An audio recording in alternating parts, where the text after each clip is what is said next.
Good morning, everyone. Andrew Douglas in the Action News 5 digital desk. This is a live picture from our T-Dot High 5 camera, and this is a mess here. I-40 east of Austin P. You can see traffic slow going here. We have some of the wrecks there that you can see on the right-hand portion of your screen. This is kind of what we've been seeing over and over again, and I find it a little ironic that it is Groundhog Day, and yes, we are in round 3, day 3 of the ice storm that we are seeing. The persistence of wrecks and accidents and crashes for a third straight day across Memphis and the Mid-South. And this is something that we've been seeing, especially with bridges and overpasses throughout our area.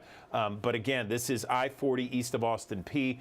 Slow going there on at least one section of that interstate, and we've been seeing crashes and wrecks for a lot of different areas. 240 at Lamar was a mess this morning at about 6 o'clock all the way to 7 o'clock. It was still a mess not too long ago. Why, might you ask? Well, it's because of what you see on this Midtown High 5 camera. It's the ice, the persistent ice on bridges and overpasses. It is still very much around our area because temperatures are either at freezing or below freezing conditions in the 20s, lower 30s, and it is still expected to be that way for quite a bit of time. And when we talk about icy and freezing conditions, we also have to look at the outages that we are seeing. Let me show you right now the MLGW outage map we've been watching here. It wasn't that bad yesterday, but look at it today. So now we have 13,135 customers, that's homes and businesses, affected by outages. And now consider that the outages are throughout much of the area, kind of close to Bartlett here, just north of I-40. You can see it in the Raleigh area, some big patches in Cordova. Then you can go down here, you see it just south of Rains Road, around the Rains Road area. So, but as you can see, it is widespread here inside the loop and outside the loop. And again, 13,135. It is considerably more than what it was yesterday. Look at the upper hand left upper side of your screen.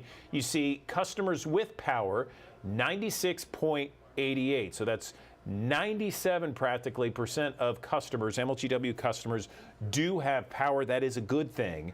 The problem is for those 13,135 that do not have power, it is a mess right now, and the temperatures are dangerously cold for them. If we go to Mississippi, there are significant outages in the state of Mississippi, particularly in DeSoto County. If I hit on this, this is DeSoto County customers 3466.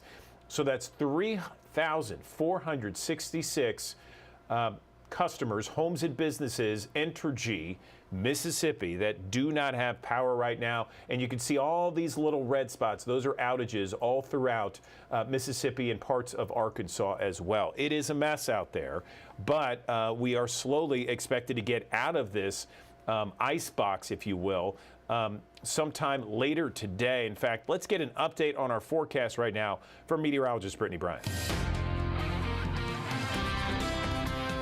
Hey, good morning. We're starting to get sick of this winter weather at this point, aren't we? We didn't end up getting snow in Memphis. We just got ice, and there's still an ice storm warning. Lasts through noon for our entire area. You can see some of that on the Midtown Memphis camera. Now, the good news on the actual roads, that road temperature is rising. So we're mostly just seeing wet roads, not any ice anymore. A lot of that melted. Bridges and overpasses, even on Union and Memphis, were very slick this morning. May take another day or two until all of that finally melts away. And so we are still seeing, where you see this pink color here, some freezing rain stretching through eastern Arkansas into northwest Mississippi. But overall, most of us are seeing that change over to all rain now. We'll still have rain in the forecast. Memphis southward through noon today. Notice these temperatures in the mid to upper 30s for those areas. So we do get above freezing, at least for most of the Mid-South today. By 6 o'clock tonight, we're dry. West Tennessee, most of eastern Arkansas, still some rain over towards areas like Clarksdale and Tunica and Marks and Lambert. But after that, we dry out. So by 9 9 o'clock tonight, we're completely done with the rain. Overnight tonight into early tomorrow, temperatures are in the mid to upper 20s, and we'll have a few clouds mixed in early, but Friday actually looks mostly sunny here. Finally, it will be chilly though. Today we'll have temperatures around 36 degrees at noon, 38 at 3 o'clock, and no more rain as we get a little later in the day, at least in Memphis. By 5 we'll be drying out, upper 30s and 35 at 7. But overnight tonight, temperatures get back down to below freezing. So if there's any moisture on the ground, that could refreeze as black ice tonight. Bridges and overpasses once again could be slick in the morning. 27 degrees in Memphis tonight, 23 in Brownsville, just 22 in Alamo this evening, 25 in Bolivar, upper in Tunica and Clarksdale, 26 degrees in Senatobia, 26 in Forest City, and then right around 25 in Marion tonight, 22 in Blytheville. Then this weekend we warm back up again, upper 40s on Saturday, Sunday, 57 degrees. We warm up over the weekend. And then as we get into next week, those temperatures rise above average as well. So we get some temperatures going up this weekend and staying high through next week. We need that after this cold we've had. If anything changes, though, we'll update you on our First Alert Weather app. We always post updates on there. Upper 30s today and tomorrow. We're in the upper 40s Saturday, as I mentioned, 50s on Sunday. But then on Monday, up to 64 degrees. We're in the 60s on Tuesday and Wednesday of next week as well. Okay, those 60s can't come soon enough, certainly. Meteorologist Brittany Bryant talking about 57 on Sunday as a high, and then the 60s Monday, Tuesday, and Wednesday. Can't wait for that. We're just not there yet. In fact, we're pretty far away, it seems like. I split the screen now to give you a look at actionnews5.com's homepage. This really kind of gives you exactly what we're talking about with this ice storm that we're dealing with right now. We've been dealing with since Tuesday. You can check out this. If you click on this, this gives you what to expect in terms of the latest forecast. Then you can see here what we just talked about. More than 13,000 MLGW customers, homes and businesses without power. The lanes blocked on I-240 near Lamar. That was a mess for the early morning commute. Then you have slippery roads, ice causing delays on I-40 and 240. It's all right there. We're going to have the latest video in addition to the top headlines. And I always like to make sure that you see our pull-down menu at the very top of actionnews5.com. At the very end, you see Digital Desk. And when you click on that, you can see all the different interviews that we conduct on the Digital Desk. You can watch it in its entirety. You can share it on social media. You can also share it via email and via text. All kinds of different interviews that we do each and every day here on the Action News 5 Digital Desk. So be sure to check that out.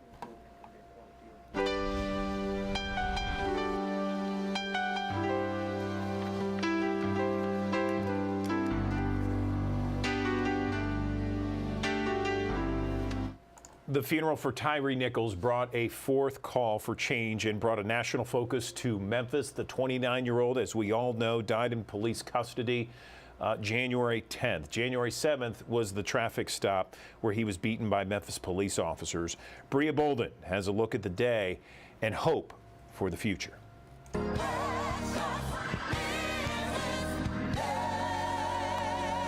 Hundreds of family members, friends, and loved ones filled the pews at Mississippi Boulevard Christian Church Wednesday to say goodbye to Tyre Nichols. Only thing that's keeping me going is the fact that I really truly believe my son was sent here on an assignment from God. During the 2-hour ceremony, Nichols' family shared their favorite memories of Tyre, the father of one, skateboarder, and photographer. There was also a call to action from Vice President Kamala Harris and the Reverend Al Sharpton, who delivered the eulogy. I'm gonna climb until Tyre Nichols gets justice. I'm gonna climb until Eric Gardner gets justice. I'm gonna climb until we change the laws. We're mountain climbers. We're not day traders. We're mountain climbers. And if God be for us, it's more than the whole world against us. The celebration continued at the Edge District for the repast, with a feast provided by Chef Tam's Underground Cafe and several local chefs and restaurants around Memphis. And in a separate room for the family sat pictures of Memphis taken by Tyre. We can lead charge and show that food really is healing. And all these restaurants coming together shows that we're stronger when we're together. The Brothers of Kappa Alpha Psi Fraternity Incorporated helping to serve the Wells family and their guests, who say they'll continue to support the family in the days ahead. One thing about Memphis, and I've been here all my life, we are a city that loves on one another and we build each other up. And to go through a crisis that is very unfortunate, that never should have happened, we still came together as a people and supported one another and loved on the family.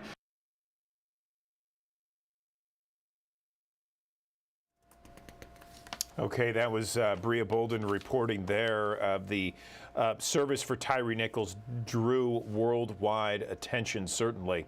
And award-winning filmmaker Spike Lee also in attendance. You know, black people have been continually shot down left and right.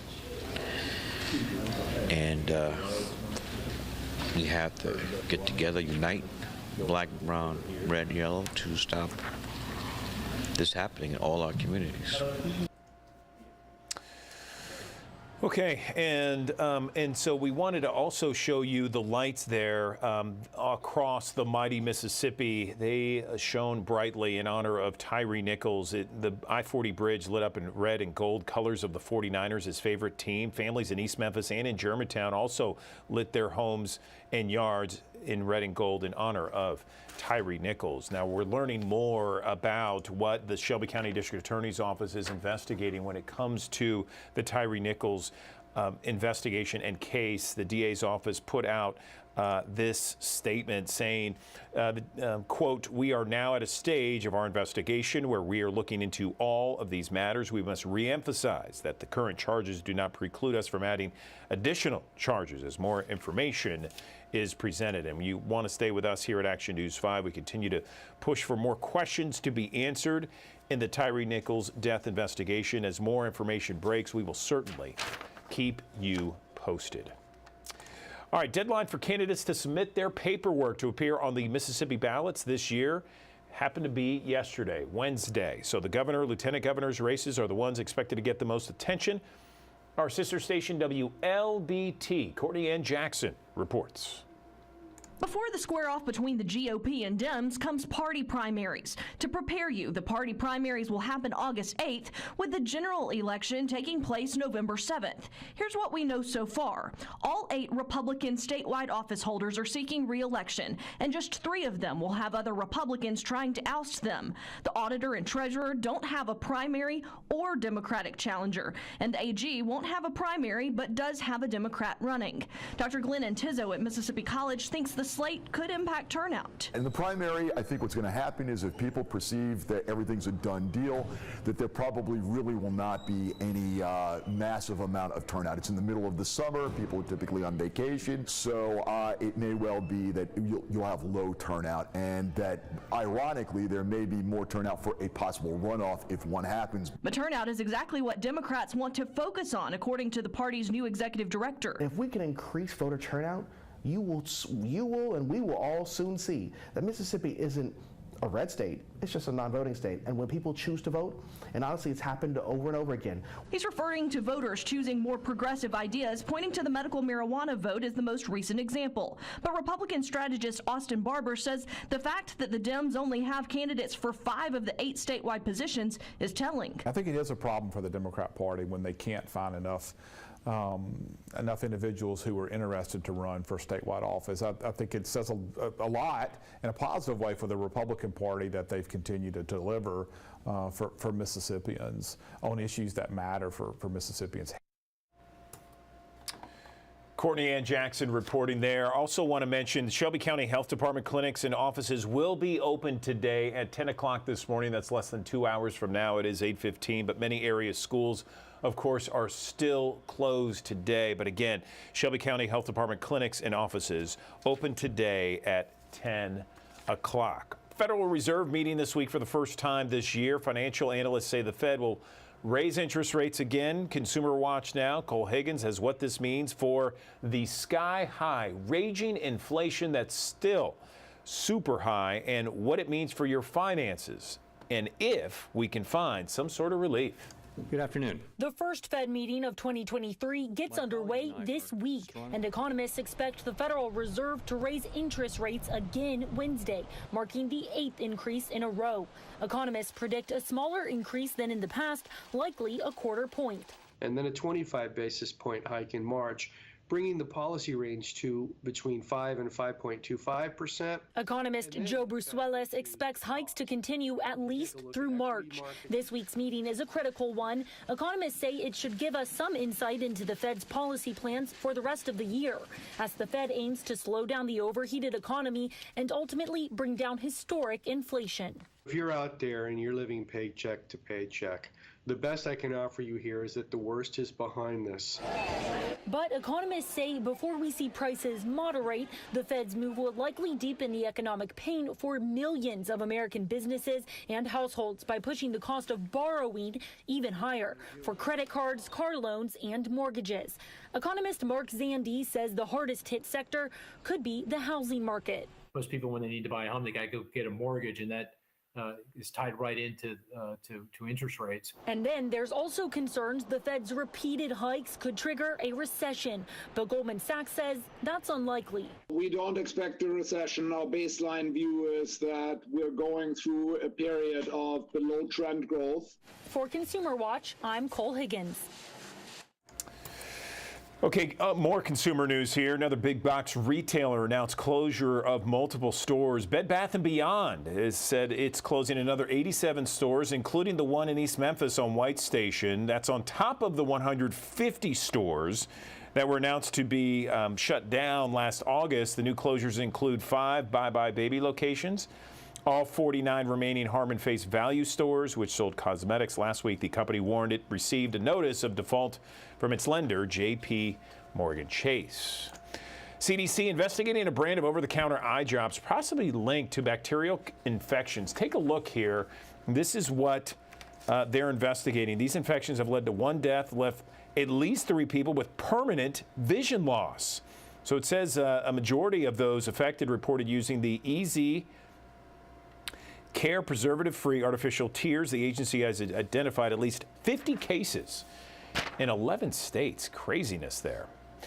All right, let's talk about cold and flu season and ways to boost your kids' immunity system. Such an important thing to do. This was a subject of my Best Life report. Most children will develop 6 to 10 colds a year, but there is a way to boost their immunity. There are so many natural ways to bolster immunity. The first immune booster, plain water. I tell parents that the best expectorant or cough syrup in the world is water. If you don't have enough water in your system, you can't get rid of the infection that's already brewing. Kids ages 1 to 3 should drink about 4 cups of liquids a day. That increases to 5 cups a day for kids 4 to 8 and 7 to 8 cups for older children. Diet and nutrition are also vital for preventing illnesses, and so are nutrients like omega-3, which is found in fish, and vitamin D, which you absorb from the sun. Without vitamin D, our immune systems can't protect us. Probiotics may be another way to boost kids' immune systems. Foods like yogurt, pickles, and sauerkraut contain probiotics. Getting plenty of exercise can also keep your child's immune system in tip-top shape. And so does sleep. Toddlers should get 11 to 14 hours of sleep a day. For preschoolers, 10 to 13 hours. For school-age kids, it's roughly 9 to 12 hours. And teenagers, between 8 and 10 hours of shut-eye. Andrew Douglas in the Action News 5 Digital Desk. National Women Physician Day is set for February 3rd. Joining me now to talk more about it is Dr. Mariah Wright with St. Francis Hospital. She is a colorectal surgeon at St. Francis Healthcare. Dr. Wright, how are you? Good, thanks. How are you? Doing well. So tell me why you chose your specialty. So combination of things, really. The main thing is I really enjoy taking care of, colorectal and anorectal problems. Pelvic floor issues are something of definitive interest for me.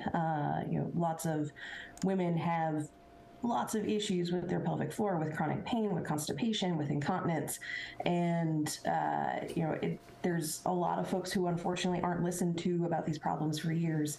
And I really enjoy being able to get to them and help them feel better and have a better quality of life. My understanding is you're the only female colorectal surgeon in the Memphis area. Why do you think that is? So I think a combination of things. There's not as many women surgeons as there are male surgeons. We're getting close, but we're not quite there yet. Memphis is, a little bit of a diamond in the rough as far as, a surgery market, I guess. Not a lot of folks know that this is actually a really great place to work and a great place to live. What about when it comes to being a colorectal surgeon? I mean, take us through a typical day. My days vary from, as far as whether I'm in the operating room or in the office. When I'm in the office, I'm seeing a variety of patients, either with issues with their backside, with hemorrhoids or pain. I'm seeing folks with Crohn's disease and ulcerative colitis, and then I'm doing testing for folks with pelvic floor issues to help them figure out what the next best step will be for them. When I'm in the operating room, I'm either helping folks out with their butt pain, or I'm helping those pelvic floor patients out by pulling their rectum back up where it's supposed to be, or taking out part of somebody's colon because it's sick somehow, either with cancer or diverticulitis, or they've got some connection between their colon and something else it's not supposed to be connected to. Gotcha. Wow. That sounds like a busy day for sure. So we have National Women's Physician Day coming up on February 3rd. Is there anything that you're going to do maybe different on that day? Well, for me, that's going to be a very full clinic day. For me, every day is Women's Physician Day. I'm always making sure that I take care of the patients that I can to the best of my ability and get everybody the help that they need. And that's really what women's physicians are about. The other part of it, I'm a new mom. I've got a 7-month-old at home. So trying to spend as much time with her as I can in the morning before I got to go in, and getting all those snuggles in when I get home. Okay, and anything else you can you want to give in terms of advice for any women or anyone preferably that's going into this kind of medicine, particularly a subspecialty like yourself? So if something interests you, stick with it. There are going to be folks who tell you that you're not good enough, or that you don't know what you're doing, or that you're not smart enough to get where you want to go. But at the end of the day, you are your best advocate, and you know yourself better than anyone else. So if you want something, go for it. The only person who's really going to hold you back is yourself. You can work hard, and things may not look the exact same way that you thought they would when you started, but you will find a place where you can be happy and do the things that you're passionate about. Okay, Dr. Mariah Wright, colorectal surgeon with St. Francis Healthcare. We appreciate your time this morning. Thank you. Thank you. Andrew Douglas in the Action News 5 digital desk. There is a new COVID-19 variant that is spreading in the U.S. Let's talk more about this with Dr. Jamie Wagner. She's clinical assistant professor of pharmacy practice at the University of Mississippi School of Pharmacy. Dr. Wagner, good morning. How are you? Good morning, Andrew. I'm doing well. How are you? Doing well. Are you in Oxford or in Jackson? I'm actually in Jackson. Okay, great. So tell us about this COVID variant.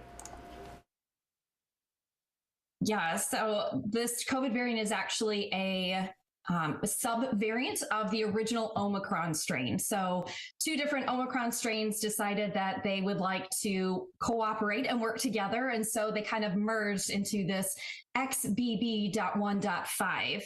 So it is still an Omicron strain, but it's just a little bit more virulent, meaning it's easier to spread to people. And so that's why we're seeing it spread so quickly through the US right now. So easier to spread, but my understanding, and I'm not a doctor, so forgive me, but my understanding is it's easier to spread, but it's less harsh. Is that correct?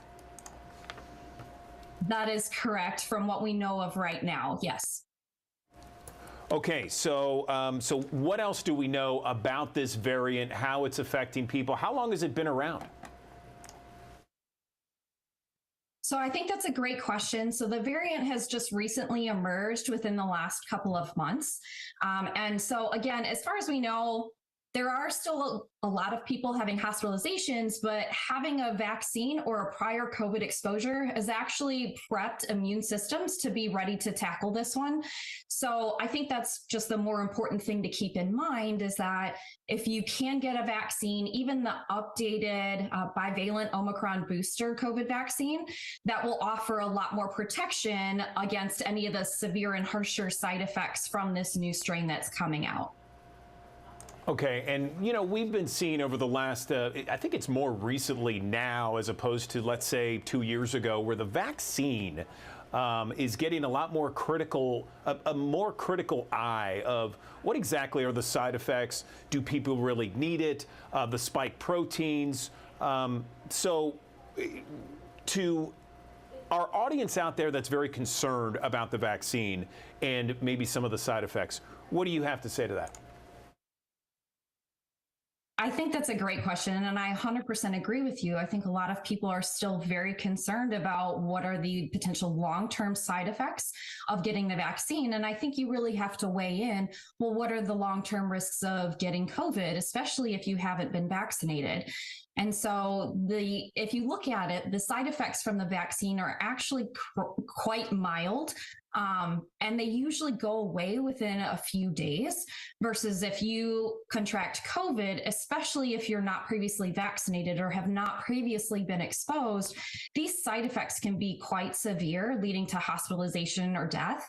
But I think the thing that really kind of scares me as a healthcare provider is the long COVID. So these lingering symptoms for months, even into years, where all we can do is kind of help treat the symptoms, but we can't help make them go away right now.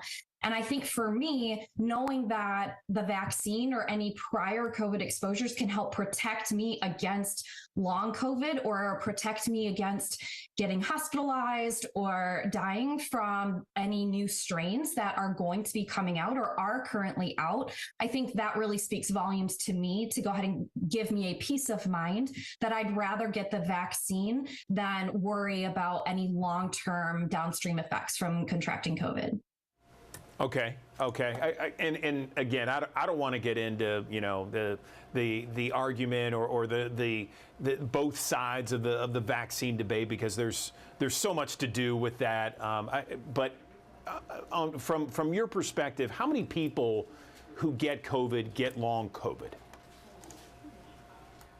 It's actually a quite high percentage of people will get long COVID, but at the same time, it's really hard to know who will get it. So it doesn't necessarily matter if it was a super severe incidence of the infection versus a mild incidence. We just can't tell who is more at risk for having long COVID than others. But the risk of getting long COVID after an infection is quite high. And we're talking around like 70–80% of people. Okay, so what's the biggest takeaway here? We got this new variant. It's not as strong as some of the other variants, but it's spreading faster. And there might be some people out there that says, you know, we've been through, we've had this pandemic going in its third year right now. I'm going to take my chances on maybe getting COVID, or I don't want that vaccine, or maybe I want a vaccine, but I don't want the booster. I mean, like, let's give the final takeaway for some of our viewers now. Yeah, I think the final takeaway is to keep in mind that it's not just you or your mom or your siblings that you're impacting if you do test positive for COVID. I think it's you need to remember you're impacting everyone around you. And so, you know, if you think you're having symptoms, please go get tested right away. If it comes back positive, if you can stay home for at least 5 days, please stay home. If you can't, and even if you can, please wear a mask around others for at least 10 days. And also consider really reaching out to a prescriber, going to a pharmacy or to an urgent care center, and they can do test and treat options right there. We have a lot of antivirals that can help against these newer strains and be effective at reducing the duration of the symptoms. And so I think that that's really kind of the key point here, is to take care of yourself and take care of others. Dr. Jamie Wagner, I really appreciate you breaking it down for us and looking at all sides of this debate and this information. I appreciate you breaking down all sides for us, and I know our viewers got a lot out of it. So we appreciate your time this morning. Thanks very much. Thank you, Andrew, for having me. Have a good day. Andrew Douglas in the Action News 5 digital desk. Research shows that loneliness and isolation can have negative effects on our mental and physical health. Our nation's veterans are not immune. To combat this issue, the VA has developed something called the Compassionate Contact Corps. It's a program pairing volunteers with lonely and socially isolated vets. Let's talk more about this program with Prince Taylor. He is Deputy Director of the VA's Center for Development and Civic Engagement. To discuss this program and more, Prince Taylor, good morning. Thank you for joining us. How serious? Good morning. How are you? Is that? Doing well, thanks. How serious of an issue is this? Well, unfortunately, research reveals that loneliness is prevalent across an array of populations. And so even the U.S. Surgeon General before COVID mentioned that we were at risk of an epidemic of loneliness. And so at VA, we look at all of that through the lens of veteran care. And we know that our veterans are more susceptible because of high trauma, high stress, burnout, and even some clinical issues where they actually might feed off of each other. And so all of those things put our veterans at greater risk for clinical conditions such as depression, heart disease, and suicidal ideation. So, Prince, tell me about this program, the VA's Compassionate Contact Corps program. Yes, well, it is a virtual, award-winning, non-clinical social prescription program where we pair trained volunteers with veterans that are lonely or socially isolated that have been referred to the program by their VA clinician.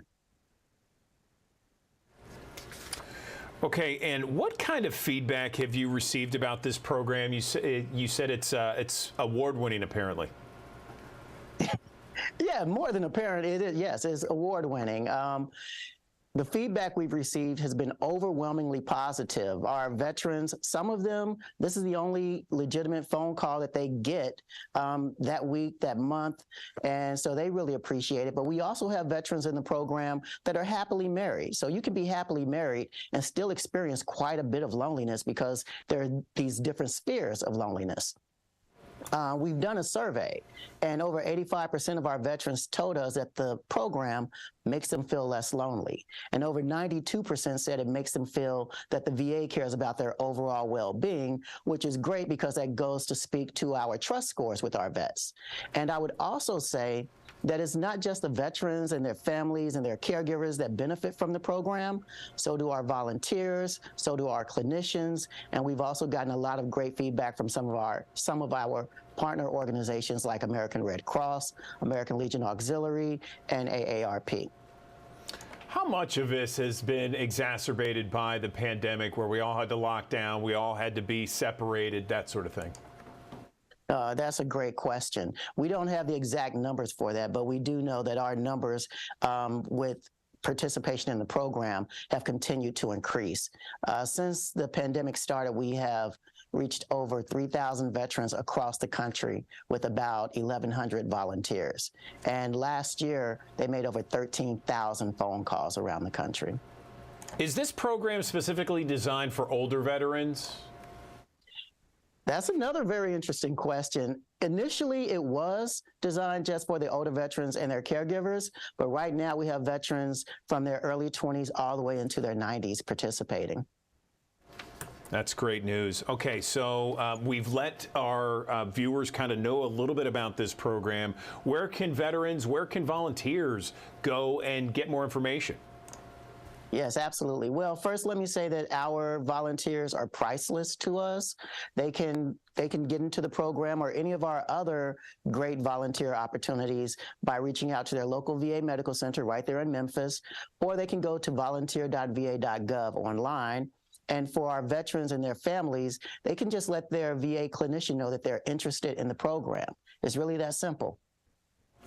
Okay, well, listen, Prince Taylor, we really appreciate you, and thank you for informing us about this great program and award-winning program that's helping veterans out there. We appreciate it.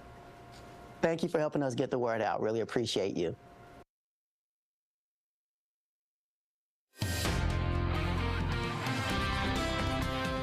Hey, good morning. We're starting to get sick of this winter weather at this point, aren't we? We didn't end up getting snow in Memphis. We just got ice, and there's still an ice storm warning. Lasts through noon for our entire area. You can see some of that on the Midtown Memphis camera. Now, the good news on the actual roads, that road temperature is rising. So we're mostly just seeing wet roads, not any ice anymore. A lot of that melted. Bridges and overpasses, even on Union and Memphis, were very slick this morning. May take another day or two until all of that finally melts away.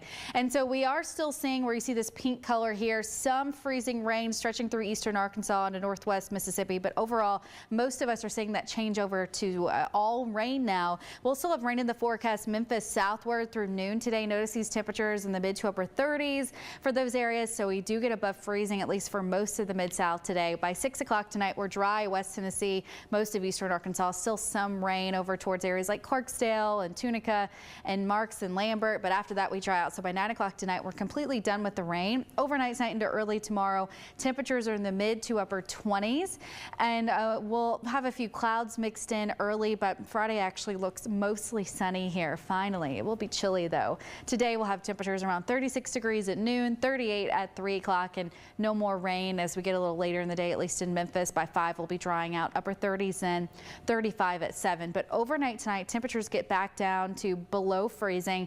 So if there's any moisture on the ground, that could refreeze as black ice tonight. Bridges and overpasses once again could be slick in the morning.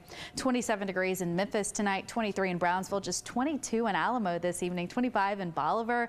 Upper in Tunica and Clarksdale, 26 degrees in Senatobia, 26 in Forest City, and then right around 25 in Marion tonight, 22 in Blytheville. Then this weekend we warm back up again, upper 40s on Saturday, Sunday, 57 degrees. We warm up over the weekend.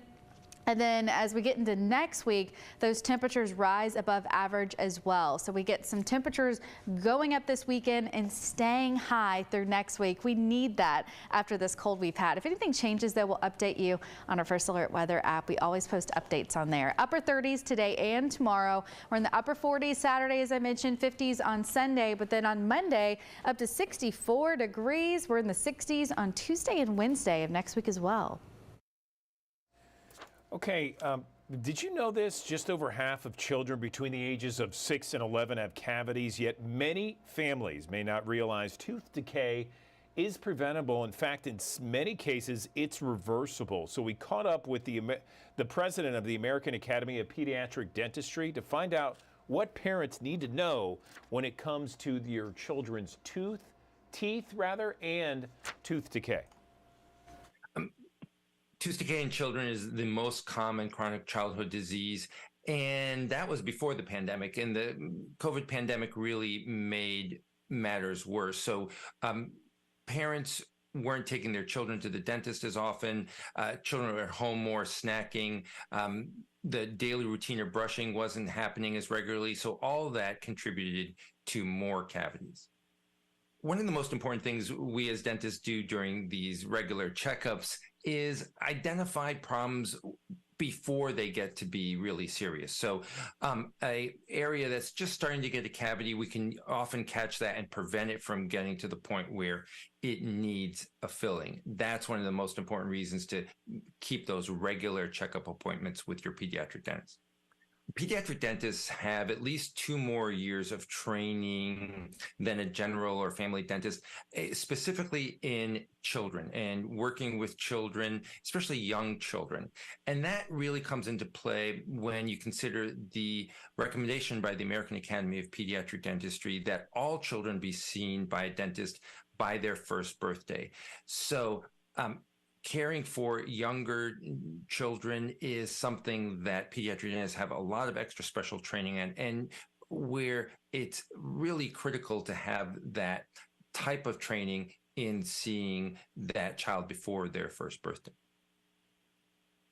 There's two really important things that parents can do at home. One is about diet. It's really all about snacking. How many times any food or drink goes in the mouth, that's what's going to really determine cavities. It's not so much about sweets. Sure, you don't want to overdo that, but really it's about how many times any food, even if it's nutritious food, apples, bread, milk, how many times those go in the mouth, sipping away at juice out of a sippy cup, that's really what contributes to cavities. The second is brushing with a fluoride toothpaste. Brushing in the morning after breakfast, last thing before bed with a fluoride toothpaste is really critical in helping prevent cavities. The good news is we have some tools that we didn't have even a few years ago that can help stop cavities in their tracks, or even in some cases reverse them. So another really good reason to see your pediatric dentist regularly, and especially very early on, because if we can catch these cavities before they get really involved, we can often avoid fillings. The American Academy of Pediatric Dentistry has a wonderful website, mychildrensteeth.org, which has a lot of great information about caring for your children's teeth. And it's a website where you can find a pediatric dentist near you. Okay, I want to give you a live picture right now of the MLGW power outage map. This split the screen here, and the outages have gone up. So we're right now at 16,112. You can see the map right now. The darker squares mean more outages, and you can see the darker squares are around Bartlett Road there, Stage Road. You can see in parts of the county. This is Houston Levy Road near 64. There's some outages over there. We can go to Germantown, a little bit in Collierville as well. Also inside the loop, you can see outages in Midtown and in downtown. The good news in all this, you can see in the upper left-hand portion of your screen, 96.17% of customers do have power within Memphis and Shelby County. Again, more than 96% of customers do have power, but when temperatures are in the upper 20s and lower 30s, and you have 16,000 homes and businesses without power, that is an issue. And so here's another one. This is another red box here. This is south, both north and south of East Shelby Drive. You can see it right there, Crump and Rains and East Shelby Drive. So there are certainly 16,112. That went up about 3,000 from just an hour ago. We're going to continue to watch that. I also want to show you the Entergy right now and show you some of the issues there because certainly DeSoto County, those numbers have gone up. I just clicked on it right here. We're approaching 4,000 homes and businesses affected with Entergy Mississippi, and that is just in DeSoto County. You can certainly click on various areas. Another spot here, 3468. So again, there are some. If we dial in a little bit more, you can see all the outages here in different parts of South Haven, Horn Lake, various parts of Senatobia and Hernando. They have outages across Entergy in not only Arkansas, but also in Mississippi.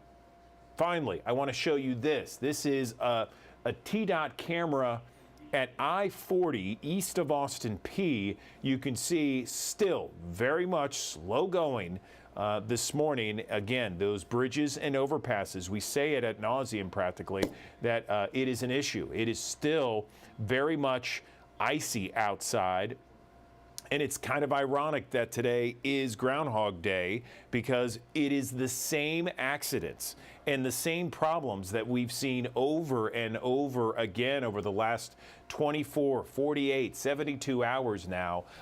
It is just persistent, and it is widespread across the Memphis area, not just Memphis, but across the Mid-South. So we're going to continue to follow it here on Action News 5, the digital desk. We're also going to continue to follow the power outages and what to expect throughout the day. One of these days, it's going to warm up. In fact, Brittany was talking about upper 50s on Sunday, and then Monday, Tuesday, Wednesday of next week in the 60s for highs. So certainly enjoyable to see there. I also want to point you to this live shot that we're getting from NASA. Okay, you can see NASA right here. This is the International Space Station. The first task of the day, and I'm reading from the International Space Station Twitter feed. First task of the day is to complete the lower strut, the solar array modification kit, now fully installed. So this is some work that they're doing on the International Space Station. So this is very tricky. You're talking about spacewalking, you're talking about getting in those suits and doing kind of repairs on various portions of the International Space Station. This involves not only a spacewalk, but repairs, and this is very, very important repairs because it has to deal with the space station's power generator system. Okay, so again, these are live pictures from space, from NASA, and they are doing it. I want to show you actually another portion here. This is from their Twitter feed. Look at this live picture. I found this fascinating here. This is another picture, NASA live. And this is outside the space station as they are working diligently to repair some of the generator issues that they are having right now on the International Space Station. Another angle here, kind of a close-up of what they're doing here with NASA and some of the issues there. And you know, a lot of times we hear, well, it's not rocket science. Actually, it is. In fact, it's astronauts performing this kind of science in outer space. Highly involved, highly technical, and something that we're watching live right here on the Action News 5 digital desk. Right now, I want to focus on imposter syndrome because that is an issue that you may not know much about, really, and it's important to combat what is imposter syndrome and to better understand it. Let's bring in Dr. Gail Gazelle. She is an assistant professor of medicine at Harvard Medical School and a master certified coach for physicians. Dr. Gazelle, nice to have you back on. Good morning to you. Good morning. A pleasure to be here. Yes, absolutely. Let's talk about what exactly is imposter syndrome. It's so important to be aware of what it is. It's this idea that what we know is tiny, maybe as big as the tip of my pinky. And what our peers and similarly situated people know is, you know, kind of massive, as big as the city of Boston. And we live in fear that we're going to be found out, that somehow people will find out how little we know, how smart we are, how compassionate we are, what a good parent we are. It can really cross into any domain. And when they find out, we are going to be the laughing stock of our institution or even of our community. We're going to be found out as a complete fraud. So it creates an incredible amount of fear and anxiety and distress for otherwise accomplished individuals. So are these individuals that are people that live with this imposter syndrome, are they people already doing a job and then they fear that they are not living up to others' expectations? Or is it a sense of fearing the possibility of what they could do, but out of that imposter syndrome fear, they don't even go for that next position or a next situation? I think it covers both ends of that spectrum. If you go on Google and you Google who feels like an imposter, you will be amazed at the number of very high-profile individuals who actually have felt like they are an imposter. Michelle Obama Elena Sotomayor, Jodie Foster has a quote about, oh, did they give the Oscar to the wrong person? So a lot of highly accomplished individuals walk around feeling like an imposter. And as you could hear, I named 3 women. It is thought to be more common in women than in men. At the same time, it can hold us back from achieving our full potential, from really going for it, from going for a job promotion, for example, for entering into a graduate program, for being a leader in our church or in our community. All of that sense of being an imposter can leave us feeling like we're unworthy, that other people are somehow better suited. So it's so important to actually recognize when we're going off into these imposter thoughts and utilize tools to work with them. Anyone that has a sense of insecurity at any time in their life can have some empathy when it comes to this imposter syndrome. And is that thought and that syndrome, is it ignited by insecurities in the past? Where does it come from? I don't think we know fully exactly where it comes from, but the fact that it's more common in women than men kind of gives us some clues. We live in such a gender stereotyped society, don't we, that men are this way and women are this way. And for women, it's often about how we appear, how we look, whether we're smiling enough, whether we're pretty enough, attentive enough to our looks. And that can actually create a sense of insecurity, a sense that there's something that isn't really intrinsic to me that people are seeing as my worth. So I think that's an important factor to think about when we look back at the development of the imposter syndrome. Bottom line, though, it's incredibly common in otherwise very highly placed and accomplished people who I think, as many of us walk around, we would never suspect that they themselves are accusing themselves of being an imposter. No question. So let's talk about ways to combat this, because according to the research out there, 10,000 to 20,000 thoughts our human brain has every single day. And gosh, I mean, I guess that could range in all kinds of different directions. But how do we combat imposter syndrome?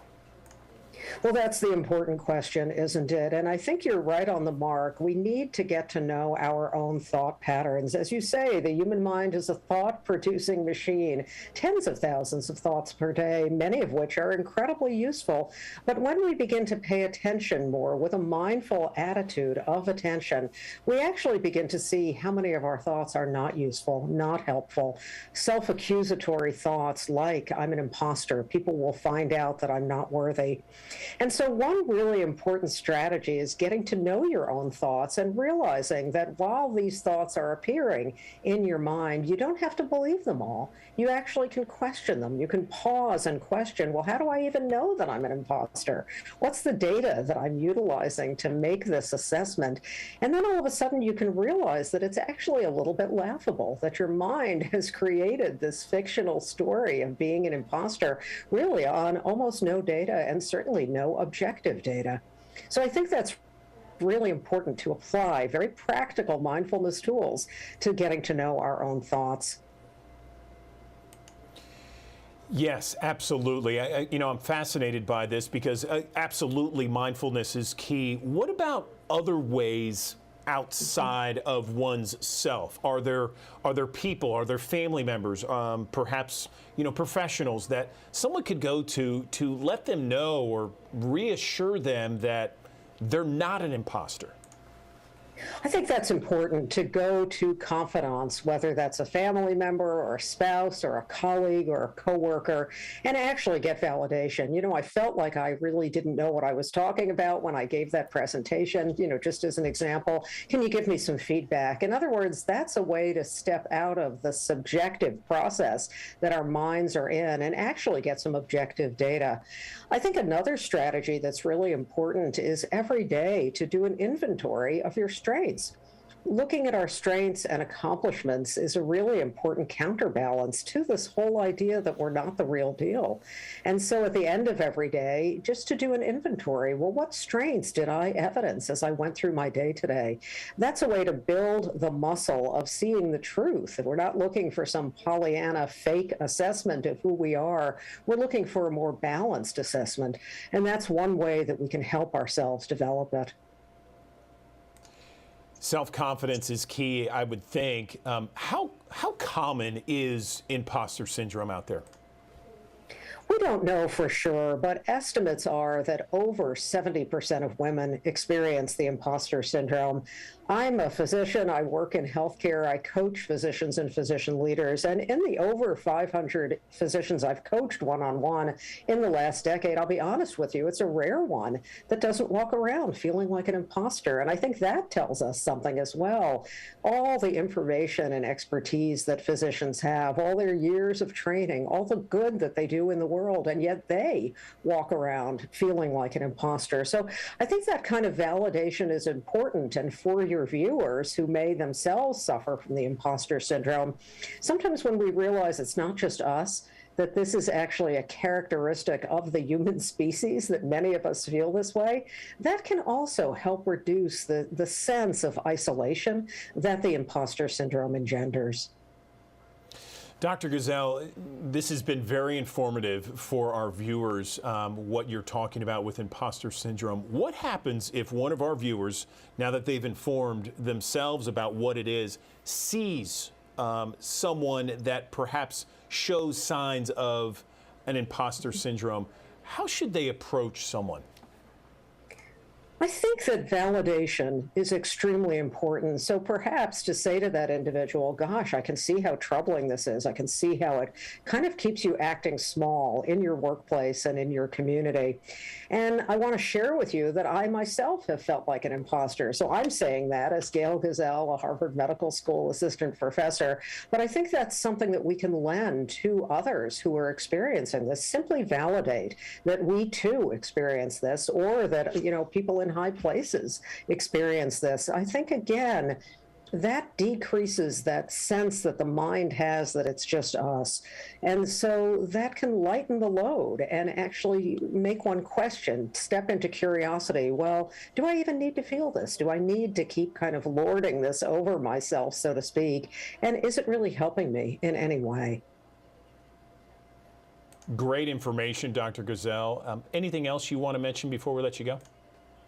I have a free guide on my site, if that can be helpful to your viewers, www.gailgazelle.com. It's called Imposter No More, where I share some of the tips that we spoke about today. So it's free. If that can be helpful to your viewers, please feel free to download it. Dr. Gail Gazelle, Assistant Professor of Medicine at Harvard University. Thank you so much. I really enjoy our conversations. I feel like I learn a lot more after talking with you about the topics that we discuss. So I really appreciate it. Thank you. Thank you for having me.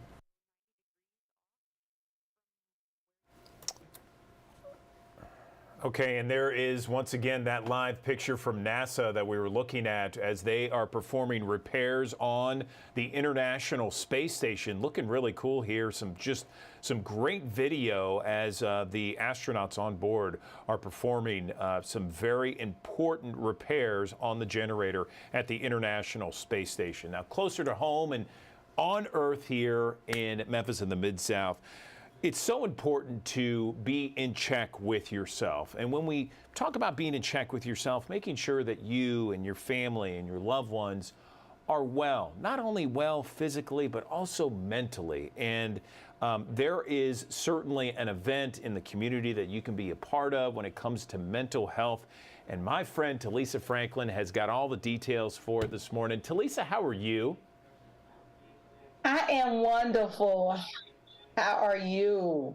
Doing great, doing great. So tell me about this great event you got coming up. Well, this week, and we've had these last few weeks, it's been very hard mentally on our community, on our nation, on our world, right? And so I'm super excited about this Saturday. We want people to join us for a community conversation for mental health. For me, right? M-E, we are the me in mental health. It's really it's a campaign to promote mental health awareness and trauma processing. Let's be real. It's been traumatic. We've had all that happen. And now is really time for us to gather together as a community so that we can heal the me in me, right? So community trauma this Saturday, y'all, at 12 o'clock. It is actually hosted at my church, and I'm super excited, at Willing Souls Church, 1680 Orr Street in the Douglas area. It's in North Memphis area. Listen, we will have critical conversations that every community must have for change. And I'm super excited to have licensed social workers and therapists, and all these people have came together so that we can really have these conversations. And so what do that mean, Talisa? It's just not so much that we are talking from Alliance Healthcare and from Emotional Fitness Centers of Tennessee, and of course myself, but we want to hear from the community. And so there will be an opportunity for the community to really have a say, to have a voice, and kind of really say how they're feeling, and let everybody walk them through the healing process. Because we all know if we don't take care our mental health, we will be in trouble. If we don't take care of the me inside of me, we are in trouble. So the first thing of mental health, it starts out with me. So we got to learn to take care of me, and we're taking care of each other in our community. And I invite everybody out on this Saturday at noon at Willing Souls Church, 1680 Orr Street, Memphis, Tennessee, 38108. We're one street over from Douglas Elementary and Douglas High School. Come out and have this conversation. Maybe you said, Talisa, I don't want to really talk. I just need to listen and absorb. Come out and absorb some information that can help push you to help you with the me that you're dealing with, your mental health. You know, Talisa, this could not be more of a timely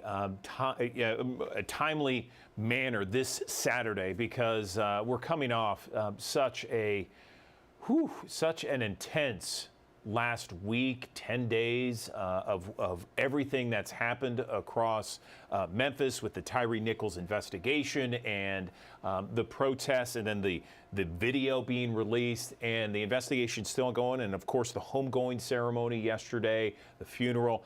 It is a lot for anybody, and we're one Memphis. You know, we're one Memphis. We're all together in all this, and to have a community event like this is such an important thing to attend and to have for the community, right? Absolutely. You know, when we pull this community event together, we were talking, the CEO of Alliance Healthcare, my dear friend and sister, Lori Powell, and then Pastor Young. Many people know that her husband transitioned, and they have been champions in the Black church for the Blacks church and the Black people's suicide, and just making sure Black people are very healthy with the Healing Center. And so it was like, what can we do together collectively to pull all of our resources, all of our voices together to scream so loud to the community, say, hey, let's take care of me, let's take care of that inner you, and let's take care of our mental health. And so we worked on this event, and we said, it is time, y'all. It is time for us to do it for the community. And so community, I cannot ask you enough. Listen, bring your children.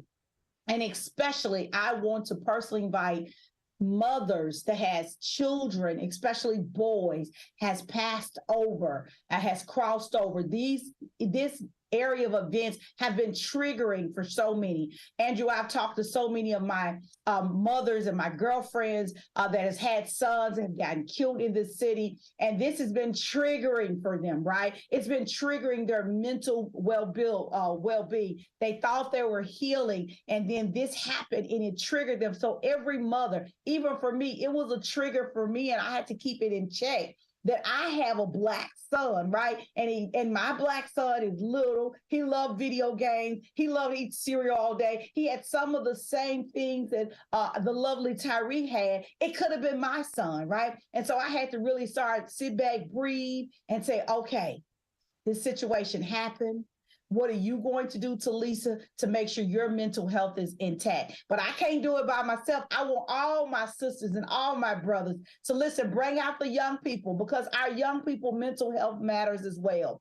Bring out everybody you know that has been seeing this and maybe saw the tape one time too many, and they're having a hard time to process this trauma. We want to help them on this Saturday at 12 noon at Willing Souls Church, 1680 Orr Street, Memphis, Tennessee. Senior pastor, my uncle daddy, Pastor Forrest Franklin. I'm excited to make sure that we host this event at our church. There it is, and for anyone who needs it, and certainly for anyone, a critical conversation, as it says, critical conversations that every community must have for change. Talisa Franklin, you always bring it each and every time we talk about issues with the community, the culture, and the conversation. Of course, WABN, the trend is where you are. Anything else before we let you go, Talisa? Hey, just make sure you keep your dials locked on FM 104 AM 1240 WABN The Trend, where we're definitely trending the music, the culture, and the conversations. And y'all know the conversations, even on my show these last 3 days, is all about mental health. I want us in Memphis to be healthy Memphis in our mental health. Amen, sister. I can't agree with you more, and I appreciate all that you do to really uplift and help our community. Thanks so much. Thank you so much. Hey, good morning. We're starting to get sick of this winter weather at this point, aren't we? We didn't end up getting snow in Memphis. We just got ice, and there's still an ice storm warning. Lasts through noon for our entire area. You can see some of that on the Midtown Memphis camera. Now, the good news on the actual roads, that road temperature is rising. So we're mostly just seeing wet roads, not any ice anymore. A lot of that melted. Bridges and overpasses, even on Union and Memphis, were very slick this morning. May take another day or two until all of that finally melts away. And so we are still seeing, where you see this pink color here, some freezing rain stretching through eastern Arkansas into northwest Mississippi. But overall, most of us are seeing that change over to all rain now. We'll still have rain in the forecast. Memphis southward through noon today. Notice these temperatures in the mid to upper 30s for those areas. So we do get above freezing, at least for most of the mid-south today. By 6 o'clock tonight, we're dry. West Tennessee, most of eastern Arkansas, still some rain over towards areas like Clarksdale and Tunica and Marks and Lambert. But after that, we dry out. So by 9 o'clock tonight, we're completely done with the rain. Overnight tonight into early tomorrow, temperatures are in the mid to upper 20s, and we'll have a few clouds mixed in early, but Friday actually looks mostly sunny here. Finally, it will be chilly though. Today we'll have temperatures around 36 degrees at noon, 38 at 3 o'clock, and no more rain as we get a little later in the day, at least in Memphis. By 5, we'll be drying out, upper 30s and 35 at 7. But overnight tonight, temperatures get back down to below freezing. So if there's any moisture on the ground, that could refreeze as black ice tonight. Bridges and overpasses once again could be slick in the morning. 27 degrees in Memphis tonight, 23 in Brownsville, just 22 in Alamo this evening, 25 in Bolivar, upper 20s in Tunica and Clarksdale, 26 degrees in Senatobia, 26 in Forest City, and then right around 25 in Marion tonight, 22 in Blytheville. Then this weekend we warm back up again, upper 40s on Saturday, Sunday, 57 degrees. We warm up over the weekend. And then as we get into next week, those temperatures rise above average as well. So we get some temperatures going up this weekend and staying high through next week. We need that after this cold we've had. If anything changes, though, we'll update you on our First Alert Weather app. We always post updates on there. Upper 30s today and tomorrow. We're in the upper 40s Saturday, as I mentioned, 50s on Sunday. But then on Monday, up to 64 degrees. We're in the 60s on Tuesday and Wednesday of next week as well. Want to show you right now another live look at the outages with MLGW going down slightly. So we're at 15,233 customers without power.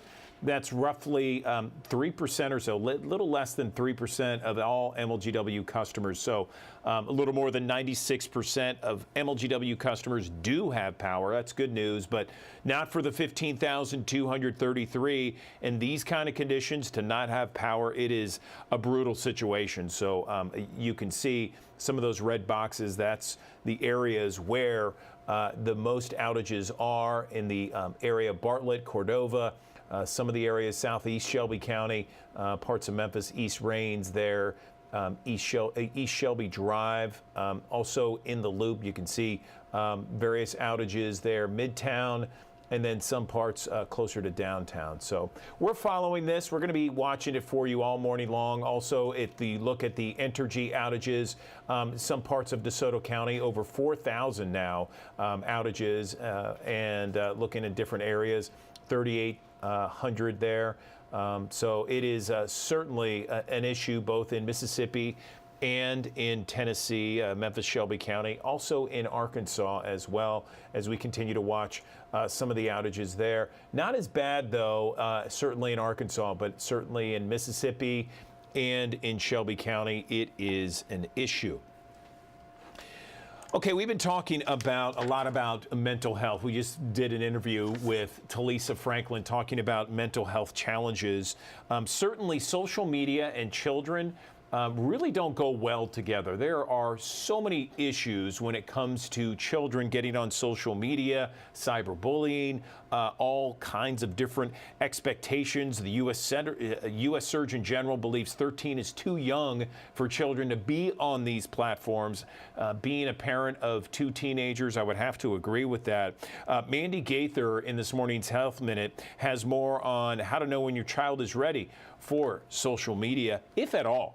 In early teen years, the U.S. Surgeon General says kids are still developing their identity, and social media can have a major impact. The skewed and often distorted environment of social media often does a disservice to many of those children. That's why Dr. Vivek Murthy says 13 is still too young for kids to be on social media, but keeping them off those sites may be easier said than done. It depends on your child. You know your child best. Pediatric psychologist Ariana Hoet with Nationwide Children's Hospital says deciding whether a child is ready for social media starts with these questions. Do you have an open and trusting relationship with your child? Will they respect boundaries and expectations you set? Will they come to you if there's a problem or concern? Also consider their personality. Do they really care about what others think about them? Or are they comfortable in their identity? How are they with peer pressure? Because again, social media is kind of opening the world to all of that. If you answer those questions and feel they're ready, Hoet says to set up a family social media plan. And you talk about the safety, you talk about what you're posting, how to interact with others, who you're following, and keep checking in with the child. And set limits. Consider taking devices away at bedtime so sleep isn't affected. Being ready doesn't mean I'm going to give them access to this thing and walk away. You still want to think about how do I monitor? How do I continue to stay in a partnership with them on how they're using it? For Health Minute, I'm Mandy Gaither. Kobe Bryant jersey going up for auction here. The bidding for Bryant's 2007-8 MVP jersey opens today. Sotheby's Auction House says it's expected to fetch anywhere from $5 to $7 million. The jersey comes with photos and artwork and books. If you're interested in getting in on the action, the bidding ends February 9th. All right, Rock and Roll Hall of Fame nominees for the 2023 class. 8 nominees for the first time. You got Sheryl Crow. She's from just north of us in Missouri. You got, as you can see there, Cyndi Lauper, Missy Elliott, George Michael, the White Stripes, to be named a few, the late George Michael. To be eligible for the Rock and Roll Hall of Fame, an individual artist or band must have a first commercial recording at least 25 years ago. Fans can vote for their picks on vote.rockhall.com now through April 28th. Inductees will be announced in May. Okay, Beyonce announcing dates for her 2023 Renaissance Tour yesterday on her Instagram. The tour will start in May, will go to late September. She plans to stop at Nissan Stadium in Nashville. That's going to be on July 15th. This is the first tour for her since 2018. Tickets not on sale for the Nashville show just yet. All right, mark your calendars. We got the 34th Annual Southern Heritage Classic on the way. Tickets go on sale tomorrow. It's going to be the University of Arkansas at Pine Bluff taking on Tennessee State University at Simmons Bank Liberty Stadium right here in Memphis on Saturday. That'll be September 9th. And again, tickets go on sale tomorrow. All right, the U.S. Air Force looking to augmented reality and artificial intelligence to help train pilots of the future. Dasha Burns has details on this one. Check this out. All clear?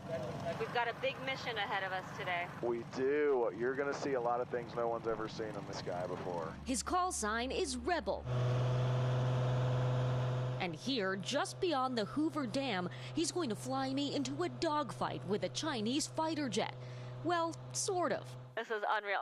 Before takeoff, Rebel, aka Major Brandon Harris, prepared me for this unreal experience. Am I the goose to your Maverick? You are. Except for the bad part.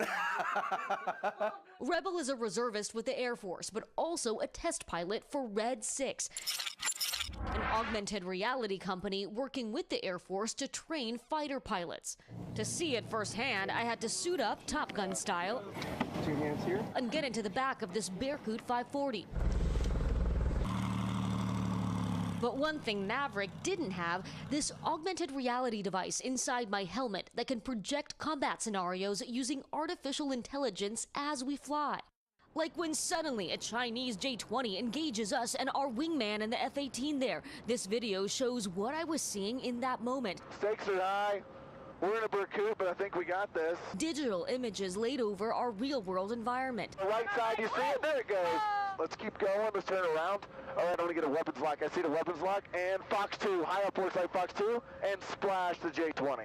We emerge unscathed, but not always the case.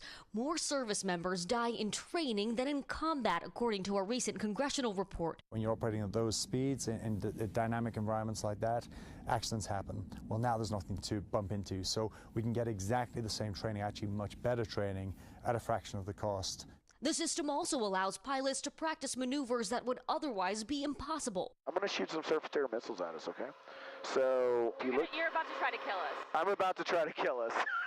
Like dodging surface-to-air missiles, or landing on an aircraft carrier, creating an ocean in the middle of the Nevada desert. I literally felt like we were landing and we were in the air. The Air Force has invested up to $70 million in a contract with Red 6 as they face a growing pilot shortage. Training has always been the key to America's success in the air. Retired Air Force General Mike Holmes directed combat training and now sits on the board of Red 6. What do you think this technology will mean to the men and women serving in our Air Force? I think it will mean that they can be better trained, they can be trained faster, and at lower cost to the taxpayer. Do you think it could save lives? I know it will save lives. A potentially life-saving program that's just getting started. Like next time you see it, it's going to be even better. Woo! We made it! Dasha Burns, above Boulder City, Nevada. Okay, Andrew Douglas, back in the Action News 5 digital desk, and we have, there she is, meteorologist Brittany Bryant now joining us to talk about the forecast. And Brittany, I'm holding on to those 60s that we see in the 7-day, Monday, Tuesday, and Wednesday, 57 as a high on Sunday. It's just going to be a while, Yes. feels like, before we get there, right? It is going to be a little while. You know, this morning we still had more freezing rain. I still have even a little bit showing up on radar still in eastern Arkansas, and we haven't quite made it above freezing yet. So you're still seeing that ice on the trees that's actually resulting in some of those tree limbs to come down. We have several power outages here across the Mid-South, including in Shelby County this morning. This is what it looks like in Midtown Memphis, and you can see some of that ice on the camera. The freezing rain this morning mostly stuck to other surfaces like tree limbs, power lines, and onto also obviously our camera. But overall, the road conditions actually were better this morning than what we had the past few days because we saw road temperatures actually get a little bit higher. Now in Memphis, we're still hanging out at 32 degrees as of 9:17 this morning. And it's 33 now in Tunica, 33 in Holly Springs. So we're hovering close to freezing, but some spots in North Mississippi now have climbed above that freezing mark, thankfully. So we're on the way up, and we're still getting, as I mentioned, some freezing rain, and where you see that pink color in West Helena and over towards spots like Clarksdale. But most of us now in North Mississippi getting rain, and we've even dried out in the Memphis area. There's still a front sitting south of us, so there's that potential for even some rain as we get a little later in the day. Just want to show some of these TDOT cameras to give you an idea. Again, the roads actually look mostly fine, especially the interstates. The bridges and overpasses were a big problem this morning. Freezing rain is just when rain falls and it hits a surface, and that surface itself is below freezing. Those bridges and overpasses, those were below freezing. The actual roads were not. As I mentioned, those road temperatures were a little higher. And it does look like by noon, we'll rise up to the mid-30s here across the Mid-South. So we'll stay above freezing through 6 o'clock tonight. Overnight tonight into early tomorrow, though, you'll start to see clouds clearing out. So with a clear sky tonight, by tomorrow morning, those temperatures will range from around 23 degrees in Dyersburg to around 27 degrees in Memphis. But Andrew, you mentioned that warm up for the weekend. 47 degrees Saturday, which normally would sound cold to me, but with it being so cold recently, 47 really is not bad. And then 57 degrees on Sunday, like you said, that's kind of the day we're looking forward to. But I have even better news if you like the warmer weather, because above average temperatures is actually in store for us for the next, I would say, week and a half to 2 weeks around here. And we'll even have 60s, Andrew, at the start of next week. I think at this point we've earned a little bit of a warm up, right? No question about it. In fact, I have that Memphis song from Sam and Dave, "Hold On, I'm Coming," like it playing in my head, because it's like it's been so cold with this ice all week long. And today being Groundhog Day, we won't talk about the oversized rat, but the movie Groundhog Day, and playing over and over and over again. I mean, since Tuesday, we've been just dealing with it. But some encouraging news that you just showed, Brittany, is the fact that the roadways look very clear when you showed those traffic cameras. But man, it's been a mess in the overnight hours. Those bridges and overpasses, just brutal out there. We had so many accidents on 240, on 385, 40 even. This morning, there were just accidents everywhere on any elevated surfaces. But even now, I looked over at some of the TDOT cameras and I was seeing a big improvement. So we're starting to warm up above freezing this afternoon. And then, as I mentioned, those above average temperatures kick off on Sunday. And we're going to keep above average temperatures in the forecast all the way through the end of next week, and 60s here on the way. So like you said, hold on, I'm coming. That warmer air is headed our way. But, you know, we ended up with 1/10 of an inch of freezing rain and sleet in Shelby County and DeSoto County. But areas up towards Dyersburg had 1/2 inch of ice over the past few days. So that's why the roads have just been messy, especially on those bridges and overpasses, like we said. But a lot of that will be melting today and tomorrow. And whatever doesn't, will be out of here by Saturday afternoon.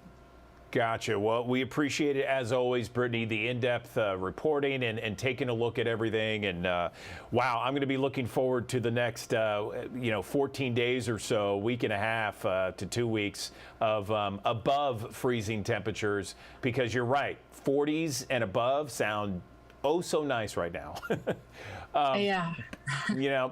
Brittany, appreciate it. Thanks again for joining us. Thanks. When we get a chance, we always love talking to the best food reporter in Memphis and the Mid-South. We've got Jennifer Chandler on the line with us at the digital desk. Jennifer, good morning. We are talking about king cakes, some of the favorites out there. How are you? I'm doing very good, and I have to just say, king cakes, in my opinion, are perfect for breakfast, lunch, dinner, afternoon snack, late night snack, you name it. You can enjoy them all you want for the next few weeks. Oh yeah, round the clock, baby. Here we go. So if you're not familiar with king cakes, it's a Mardi Gras tradition that kicks off during Epiphany, which was January 6th. And from that point on until Fat Tuesday, which is the day before Ash Wednesday, you can enjoy a king cake. And the tradition goes is this cake is it's like a yeasty cake similar to a cinnamon roll dough, and it can be stuffed with lots of good things, but it's always decorated with like vanilla icing and has the cinnamon sugar, not cinnamon sugar, but the colored sugars on top, and the Mardi Gras colors of gold and purple and green. And they are so good. But one of the things, if you happen to get the baby when you're taking a piece, tradition has it that you are to host the next party and bring the king cake for the next party. So it's kind of a catch-22. You get to be king for the day, but then you got to bring the next king cake. That's awesome. I love it. Yeah, everyone always wants to find the baby, right? I know. Well, and it used to be that if you wanted a good king cake, you'd have to drive down to New Orleans, or you'd have to have one shipped to Memphis. And over the past few years, more and more Memphis bakeries are making king cakes, and they are making really good king cakes. So I have on the commercialappeal.com right now, I have a list of 14 places in the Memphis area where you can find a delicious king cake. But I wanted to talk about a few of them because they're all a little bit different. And actually, I think a good challenge should be spend the next 2 weeks tasting all 14 of them would be a good one. It'd be a good challenge to have. Ooh, good So you ready to challenge. get started? Let's do it. Okay, so one of my favorites has to do with the fact that I like a cream cheese stuffed king cake. And Sweet Lala's Bakery in East Memphis has a really good cinnamon roll dough, and they have turned it into this kind of big, and it's kind of, you can see from the picture, the cake is kind of like, it's fat. I mean, it's like this big, and it is stuffed with this delicious vanilla cream cheese. And it is really, really good. It's good room temperature, but if you ever happen to catch one when they're pulling them out of the oven when it's warm, or you reheat it, it's nice, and the icing gets all gooey, and it's really, really worth every calorie that you can have. But that's a really pretty one that you can see that they have. It's one of my favorite. La Baguette makes a really good one as well. And theirs is more what you would think of when you get one from Gambino's or someplace like that down in New Orleans. It's a thinner type cake, but again, it has all the goodness, and you can order it. La Baguette, I actually think they just have the cinnamon roll flavor. Not cinnamon, but the cinnamon flavor. But there are places like the Donut Hut.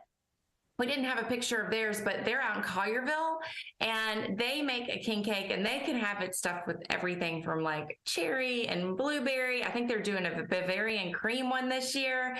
And they have multiple sizes so that you, depending on what size group you're getting, you can get a really big giant one, or you can get a medium one, or you can get a small one that feeds maybe like 6 to 10 people.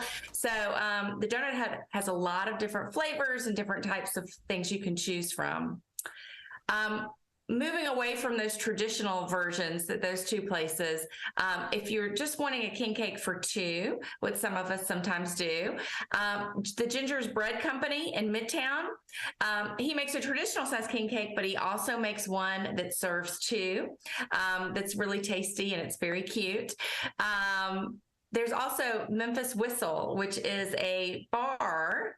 You would not think to pick up your king cakes, but they make individual size king cakes there. And what's really cool about there, Jeff Hicks, who is the owner, he's a mixologist. He's all about making his own infused alcohols and spirits.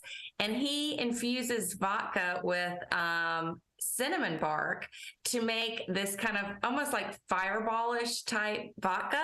And they use that as the cinnamon base when they're making the icing for their king cakes. So that's kind of fun. And you can order those in advance. She'll have them. Amanda is his wife, and they have them. She's the one, the baker, and she has them in the restaurant. Most days, a limited number, but you can order these individual size ones there. Okay, moving from the non-traditional even further, there are a couple places doing some really interesting flavors this year. One is Farm and Fig, which is a prepared foods shop that is in the Cooper Young neighborhood. And owner Dina Grazzani told me that they're going to be making their traditional one this year that comes with cinnamon and cream cheese. But they are doing one called the King Creole, which I can't wait to get a bite of this one. It is stuffed with a banana and peanut butter pastry cream, and it's got the vanilla icing and all the sugar, on top, but it also has candied bacon on top. I mean, does that not sound like sinful and sinfully good? Yes, very decadent. I love it. Keep it going, Jennifer. Yeah. We love it. And then also St. Michael's Church does king cakes every year. Their head pastor and priest, Ben Bradshaw, before becoming in the priesthood, he was a chef. And so he does a lot of cool things around food, and it's a fundraiser for them. They are doing king cakes this year, and they have a whole variety of flavors. I actually had their Nutella one last year, and if you like Nutella, that's definitely one you might want to try, but they have a big selection of flavors as well. And one I'm really excited about this year is, in the past, king cakes really, if you're gluten-free, you really haven't had an option, just because of the nature of what a king cake is. But this year, the gluten-free bakery Jacques Louise, which is an online bakery, you order a special order only. She is making gluten-free king cakes for those who can't have gluten. So there is an option now for those of you that want something different. And one of the things I'm going to say about all these king cakes is order them in advance if you think you want one. I mean, as I said, many of them say that they have some in stock, but they're probably going to help, the week or two before Mardi Gras, they're probably going to only have one or two in-house, and they will probably sell out quickly. And especially if you want one right about Mardi Gras, like around that weekend before Mardi Gras or on Fat Tuesday, they only have a limited amount of capability in their bakeries, so they will cut off orders. And most places I find sell out a couple of weeks in advance for those big days, that Saturday and Sunday and that Tuesday of Mardi Gras weekend. So definitely order in advance if you think you want to order one for a group. But if anything, just go find one over the next few weeks. It's good. I mean, they are so good. I have to admit, I may have already had 2 or 3. Well, that gluten-free option, that's a good option for a lot of people. My wife's gluten-free, so that's a big one that we can enjoy and take part in. Tell us the dates again, Mardi Gras, Fat Tuesday, just so we have it down. I'm sitting here and I'm all of a sudden, I was like, had this senior moment. I want to tell you real quick about the exact date, because, Fat Tuesday changes every year. And so, wait, I'm looking at, February 21st. As soon as I got on here, I was like, wait, I forgot to double check the date. So you have until February 21st to enjoy a king cake. So. Awesome. And then Primus Bakery, I see this one here. Oh, it's Prima's Bakery and Boutique. Yes. So Prima's is Spanish word for cousins. And there are 2 cousins that own this cute little bakery that is downtown on South Main. It's kind of like a couple of bays down from Ernestine and Hazel's. And they do just amazingly beautiful desserts, and it's a fun gift shop boutique. And so this is their king cake. And as you can see, when you look at these pictures, everybody's king cake is a little bit different. And that's what I love about it. It's fun to go and taste and see how different they are. And one of the things about Prima's is, in addition to the king cakes, they're making king cake donuts. They're making king cake macaroons. They're making I think king cake decorated cookies. So they have a lot of fun things on their menu that are definitely worth checking out. I'm trying to think of who else that I have forgotten to mention. There's so many good ones on the list. Oh, and it's not necessarily a cake, so it didn't make my list, but insiders know that if you love a donut and you love a king cake, the 2 weeks prior to Fat Tuesday, king cake donuts show up in the case at Gibson's Donuts. So that's a good thing to know. Say no more. That's awesome. I love the cream cheese filling. I mean, the Bavarian cream and some of the other ones. I didn't know there was so much creativity when it came to king cakes. It wasn't. I knew it was not a one size fits all, but certainly there's a lot of creativity. I really enjoyed that. Okay, so people can see this on commercialappeal.com/food, right, Jennifer? Yes, I have the full list is up there now, and it'll actually be in the print edition Friday. And definitely check it out. And I said, let me know what are your favorites. And if you discover one somewhere else that somehow I missed, please let me know, because I'm originally from New Orleans. I was born there. I mean, I grew up pretty much in Memphis, but there's certain things that have a special place in my heart, and the king cake tradition is one that definitely does. So I want to make sure that I include everyone that I can in that list. So if you find someone that's making a great one, send me a note. Let me know. Awesome. Jennifer Chandler, the Commercial Appeal food reporter. We always appreciate your segment here on the Digital Desk. Thanks very much. It's good to see you. Happy Mardi Gras. Okay, thank you. Good to see you as well. Let's talk about rent for a moment. Rent year over year, the growth continued to slow in the month of December. 4.77% increase was the lowest yearly change since July of 2021. It represents the 4th consecutive month of single-digit increases. Let's bring in Rent.com researcher here, John Leckie, joining us on the Action News 5 digital desk. John, tell us where we are. First off, good morning. I appreciate you joining us. Tell us where we are when it comes to rent and inflation and prices going through the roof. I mean, the last time we talked to Rent.com, prices were soaring. It feels like we may have hit a plateau. Am I reading it right? Yeah, I think you are reading it right. I think we have hit a bit of a plateau. Like you said, these year-over-year prices are still up, but they're moderating. So the lowest we've seen in 17 months. And in the short term, prices are down month over month as well. They were down 1.41% from November to December. And that makes 3 of the last 4 months in which rents have been down. So it really seems like rents are starting to moderate.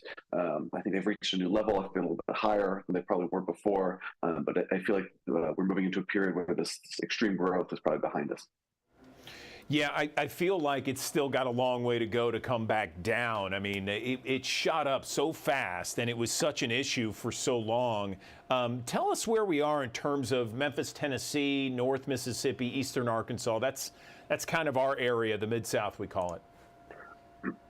Yeah, well, the Memphis Metro, which reaches around most of those places, is showing a similar story, really, to the national story. It's down on a month-over-month basis, down about 3%. It's still up year over year, but only about 1.5%. Rents really peaked in Memphis in May at about 1707. They're down about 11% since then. And there's some good signs that this will continue. I would watch rents in Memphis through the summer. I would probably expect them to continue sort of the downward trend. We're getting back to sort of the seasonal trends we've seen in rent prices that tend to dip in the colder months. But it's just as likely to tip back up again a little bit, probably in the spring and summer.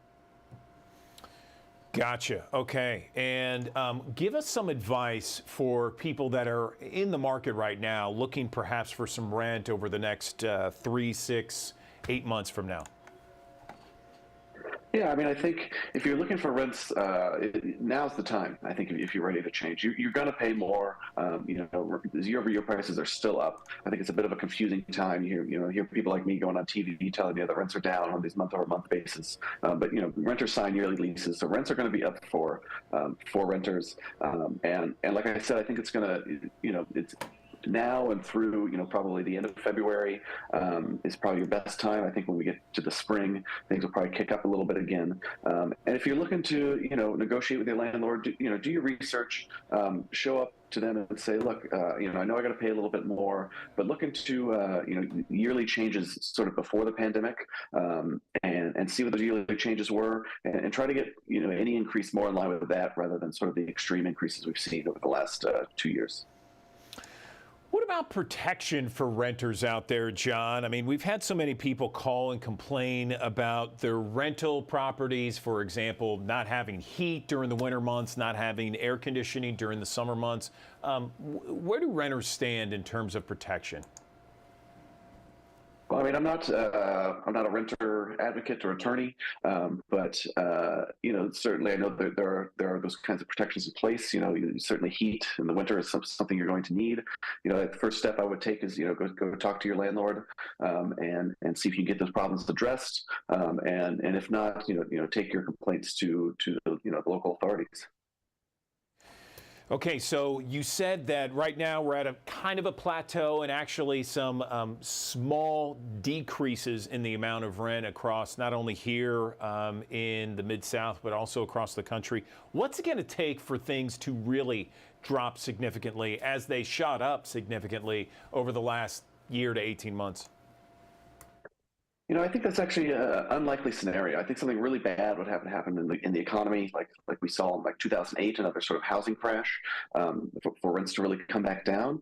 When you take a bit of a longer view on rent prices at the national level, you see really how high rents have risen. In December of 2020, so 2 years ago, rents were at $1,649. And that's $329 less than what rents are today. That's about a 20% increase over 2 years. That's pretty significant. Usually when we look at rent prices, we're seeing yearly changes between 2, 3, 4% year over year. 20% over 2 years is really a lot. And I think it's unlikely that we're going to give up those gains. I think we'll see a little bit of up and down like we're seeing now, but I think you're going to give up, $20 here, $50 there. That $300 increase is not going to go anywhere. So I think we've really reached a new level of rent prices, a new floor, I like to call it, from which the rent prices can grow.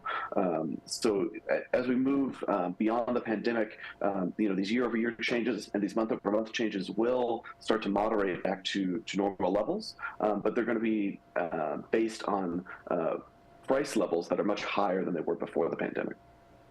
What about with the economy, John? I mean, we're hearing economists talk about a recession in 2023. A recession would bring down numbers, right? Yeah, again, I think that'll bring down the numbers a little bit, but I don't think you're really going to see them go back to sort of pre-pandemic levels. I don't even think you're going to get back to levels you would normally see over 2 years. I don't think we're going to get, if we look at yearly growth about 3% a year, that'd be 6% over 2 years. I don't think we're going to get back to even that level. I think rents will stay high. And I think too, when there is a recession, a lot of times that creates more renters. We saw this as house prices took off, houses became more unaffordable, and certainly in the recession, it's sort of the opposite, where people have less money, they have less savings, and so they're unable to become first-time home buyers. They stay renters, and so that creates a lot more demand, puts a lot more upward pressure on rents in the short term. One of the things we saw during the recession, during the pandemic, John, was that a lot of people were moving out of urban areas. What are we seeing now? Yeah, we're seeing a lot of the same. At a broad national level, people are leaving sort of the Northeast and the West Coasts, where metros tend to be more expensive, for cheaper places in the South and Midwest. That's a big reason why rents have risen so significantly in Memphis and in Tennessee in general. It's a pretty popular destination where rents are less than sort of the national median. And then we're also seeing, if you kind of zoom in to some of those numbers, a lot of people in these more expensive metros are moving away from the core metro into sort of the surrounding suburbs and exurbs, trading sort of cheaper rent prices for maybe a longer commute that either doesn't have to happen anymore or happens less.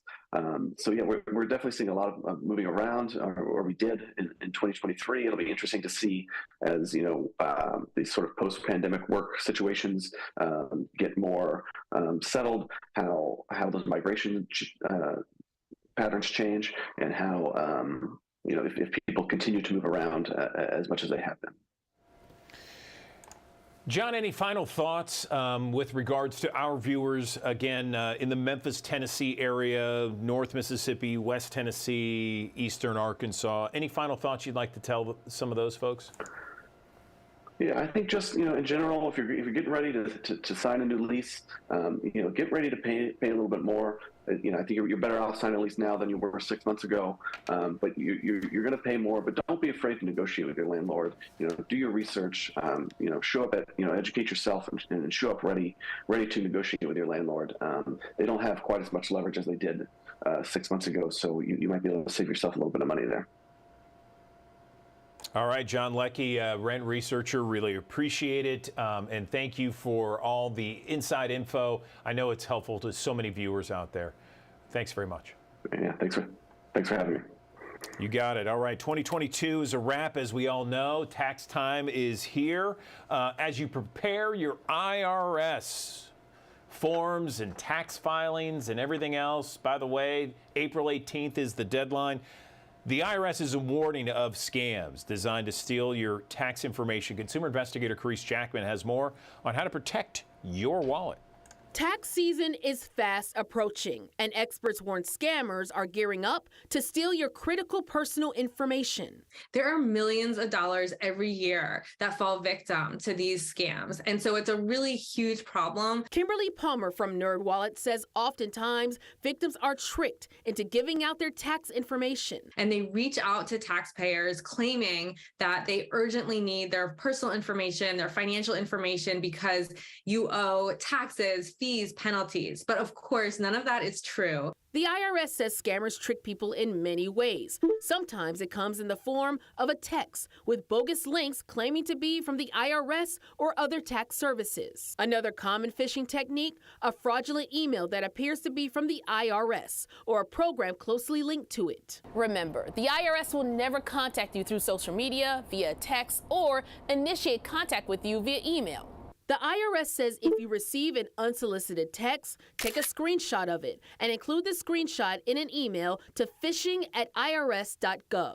Make sure you tell the IRS the date, time, and time zone you received the message and the phone number that received the text message. Remember, never click on links or open attachments from unsolicited, suspicious, or unexpected text messages. Anytime anyone reaches out to you saying that they're from the government or from some official organization, just to verify. Jacob Channel from Lending Tree says if you think you've been conned by scammers, reach out to your bank and the IRS as quickly as possible. The longer you wait, the harder it'll be to get your money back. With this Watching Your Wallet, I'm Carice Jackman. Okay, the future of Memphis music now has a new state-of-the-art facility on the University of Memphis campus. Kim Clark takes us inside the Scheit Family Performing Arts Center. Take a look. This rehearsal space and the building in which it resides, smack dab in the middle of Memphis on Central Avenue, is nearly 25 years in the making. What we're sitting in right now is part of the vision of Rudy and Honey Scheit. Honey and Rudy Scheit were transformational givers to the University of Memphis, particularly to the music department, where the couple's $3 million gift elevated the music program, which was renamed the Rudy E. Scheit School of Music in 2000. The couple's children, now adults, recall their parents' dedication to the school's music students and their attendance at every musical performance. They also had the incredible passion for the arts, and they supported everything and incredible passion for music. Kevin Sanders, the director of the School of Music, says the new 82,000 square foot Scheit Family Performing Arts Center was also part of the couple's vision for the school. They were the ones that put the stake in the ground and primarily said this is what we have to do and started the fundraising, and they gave a major gift to get this up and ready. That was the seed that started it all. The center includes a 900-plus seat concert hall with expanded stage space and exceptional acoustics. So as the performance changes, no matter what the genre of music or style, we can adapt the acoustics, we can adapt the lighting to where a member of the audience can feel like they're sitting in the middle of a rock concert or feel like they're sitting in the middle of a symphony orchestra concert. One of the largest recording studios in the Mid-South, big enough for a full-sized symphony orchestra, sits in the back of the center, complete with state-of-the-art recording equipment and a control room big enough for an entire class. There are also dedicated rehearsal spaces, classrooms, and modern music laboratories. But the building's also been completely wired for amazing online programming and be able to do long-distance learning and things of that nature. For the Scheits, the center is a culmination of their parents' dream for the school and the city. I think that they would be rejoicing that the building is actually here. And I think they'd be so proud for our community to be able to have this fabulous facility.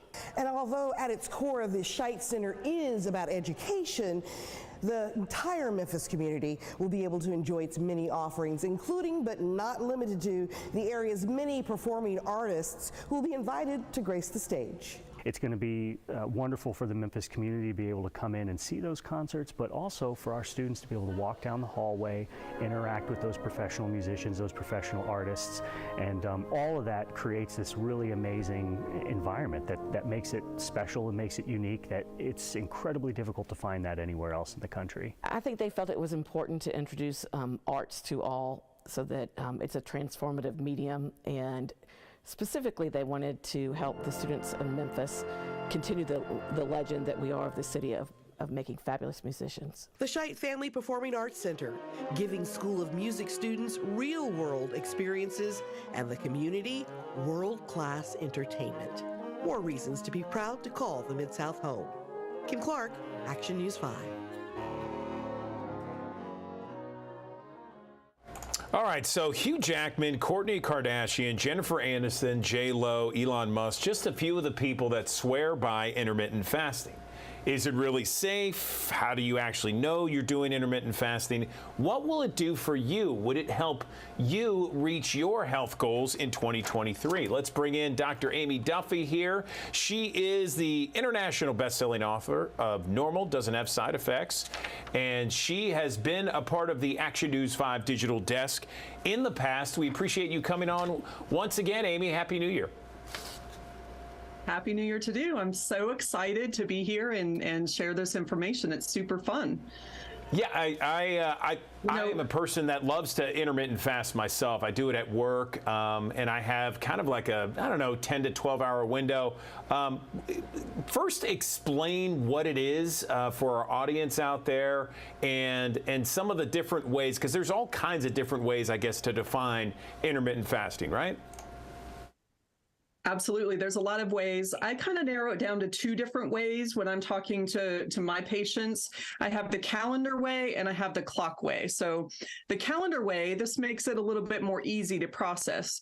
Pick 2 days of the week, make sure they're not 2 days in a row. And on the 2 days that you X out here, you're going to fast those 2 days. On the other days, you can eat like normal.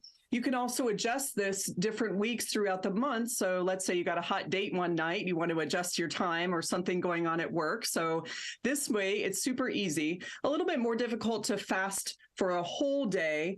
A lot of people start with something more like the clock way. So you're going to pick a time frame, a window, just like you described, where you're eating, and then a window where you're fasting or not eating. So let's imagine that you're going to start eating at noon and you're going to stop eating at 6 p.m. and then you don't resume eating until noon the next day. This makes it super easy because you're focused more on when you're eating and not just what you're eating. So you don't have to count carbs. You don't have to count calories. You want to have a glass of wine? Let's have a glass of wine. How about a beer? Sure, have a beer. Or you can even eat your favorite chocolate. Now, you're going to get better results for weight loss and overall health, cardiovascular, reducing the risk of diabetes, etc. if you're going to choose healthier foods, right? So eat your apple, have a salad for that meal. But it really is super simple and easy to follow.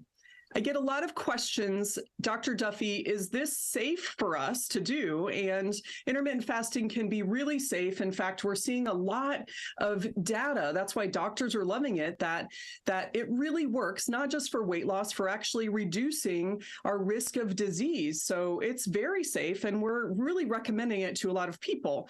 The few people who need to pay attention, if you're diabetic and you're monitoring your blood sugar with either a blood sugar monitor, like when you're checking your blood on your finger, or you have one of those continuous glucose monitors, you want to make sure you talk to your doctor about that. This may be something you need to adjust. Or perhaps you're on medication and that medication needs to be taken with food, then you need to pay attention to the timing there or chat with your doctor about that. Outside of that, intermittent fasting, super safe, really easy to follow, and it works. That's why it's the #1 fad diet in America. Is it really #1? Wow. Okay. I didn't know that. #1 fad diet in America. Gotcha. Let's get into specifics about the best candidates for intermittent fasting. Is there a certain body type? What about age groups?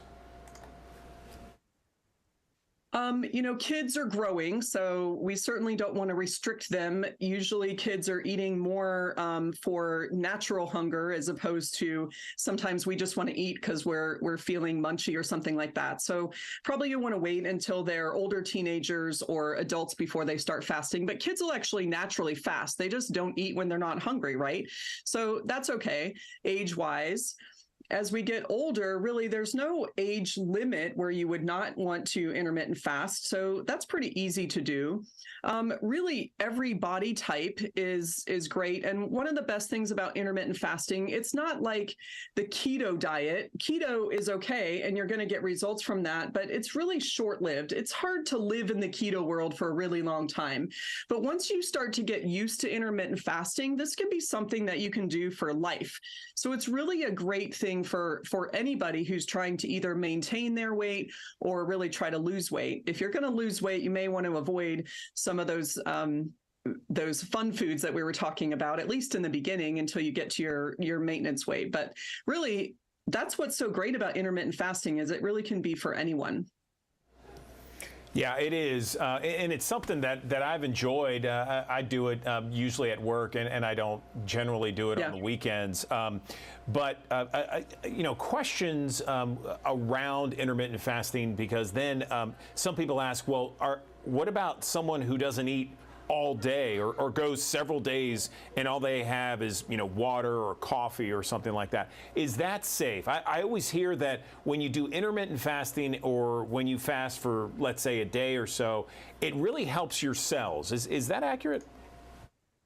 Yeah, there's actually studies that show really the magic happens when you're looking at reducing inflammation or regeneration of damaged cells happens when you get into the 18 to 21 hour fast window and beyond that. So, for weight loss purposes, it's really great to start and simple to start with something like an 8-16 or a 16-8 fast.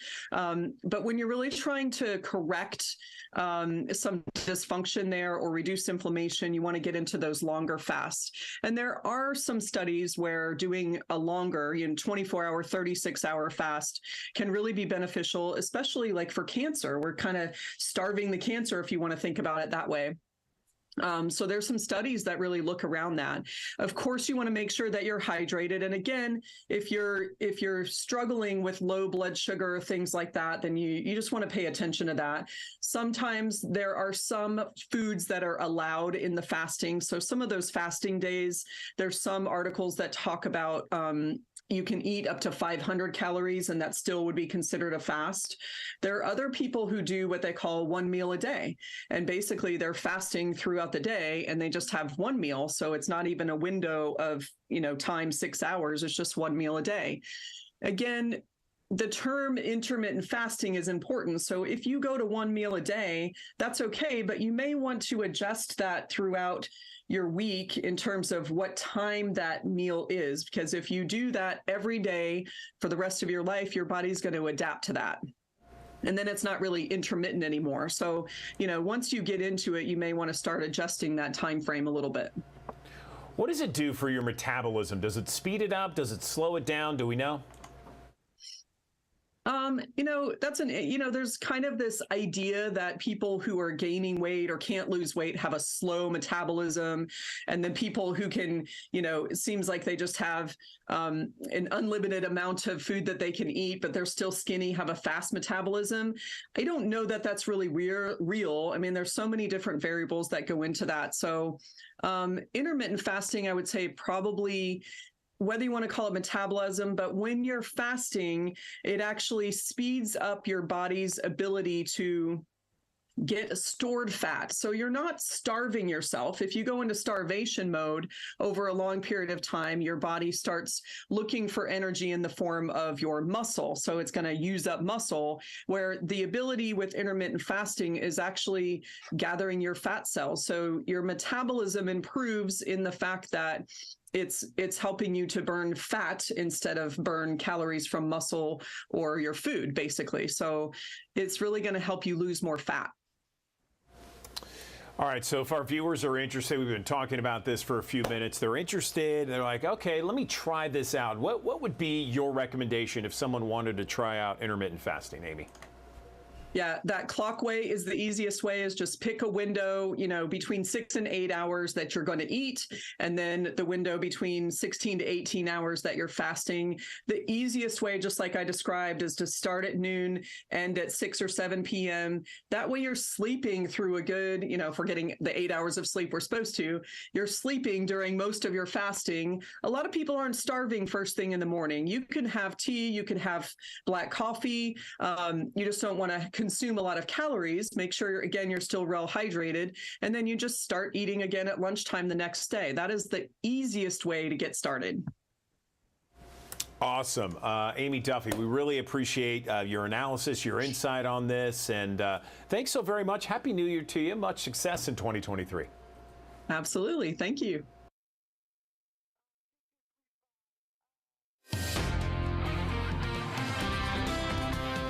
Hey, good morning. We're starting to get sick of this winter weather at this point, aren't we? We didn't end up getting snow in Memphis. We just got ice, and there's still an ice storm warning. Lasts through noon for our entire area. You can see some of that on the Midtown Memphis camera. Now, the good news on the actual roads, that road temperature is rising. So we're mostly just seeing wet roads, not any ice anymore. A lot of that melted. Bridges and overpasses, even on Union and Memphis, were very slick this morning. May take another day or two until all of that finally melts away. And so we are still seeing, where you see this pink color here, some freezing rain stretching through eastern Arkansas into northwest Mississippi. But overall, most of us are seeing that change over to all rain now. We'll still have rain in the forecast. Memphis southward through noon today. Notice these temperatures in the mid to upper 30s for those areas. So we do get above freezing, at least for most of the mid-south today. By 6 o'clock tonight, we're dry. West Tennessee, most of eastern Arkansas, still some rain over towards areas like Clarksdale and Tunica and Marks and Lambert. But after that, we dry out. So by 9 o'clock tonight, we're completely done with the rain. Overnight tonight into early tomorrow, temperatures are in the mid to upper 20s, and we'll have a few clouds mixed in early, but Friday actually looks mostly sunny here. Finally, it will be chilly though. Today we'll have temperatures around 36 degrees at noon, 38 at 3 o'clock, and no more rain as we get a little later in the day, at least in Memphis. By 5, we'll be drying out. Upper 30s then, 35 at 7. But overnight tonight, temperatures get back down to below freezing. So if there's any moisture on the ground, that could refreeze as black ice tonight. Bridges and overpasses once again could be slick in the morning. 27 degrees in Memphis tonight, 23 in Brownsville, just 22 in Alamo this evening, 25 in Bolivar. Upper in Tunica and Clarksdale, 26 degrees in Senatobia, 26 in Forest City, and then right around 25 in Marion tonight, 22 in Blytheville. Then this weekend we warm back up again, upper 40s on Saturday, Sunday, 57 degrees. We warm up over the weekend. And then as we get into next week, those temperatures rise above average as well. So we get some temperatures going up this weekend and staying high through next week. We need that after this cold we've had. If anything changes, though, we'll update you on our First Alert Weather app. We always post updates on there. Upper 30s today and tomorrow. We're in the upper 40s Saturday, as I mentioned, 50s on Sunday. But then on Monday, up to 64 degrees. We're in the 60s on Tuesday and Wednesday of next week as well.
Mr. and Mrs. Wells, he is your son.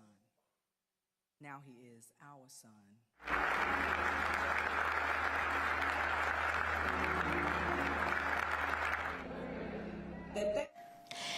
And when we look at this situation, this is a family that lost their son and their brother through an act of violence at the hands and the feet of people who had been charged with keeping them safe.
No mother, no mother, no mother should go through what I'm going through right now. No mother to lose their child to the violent way that I lost.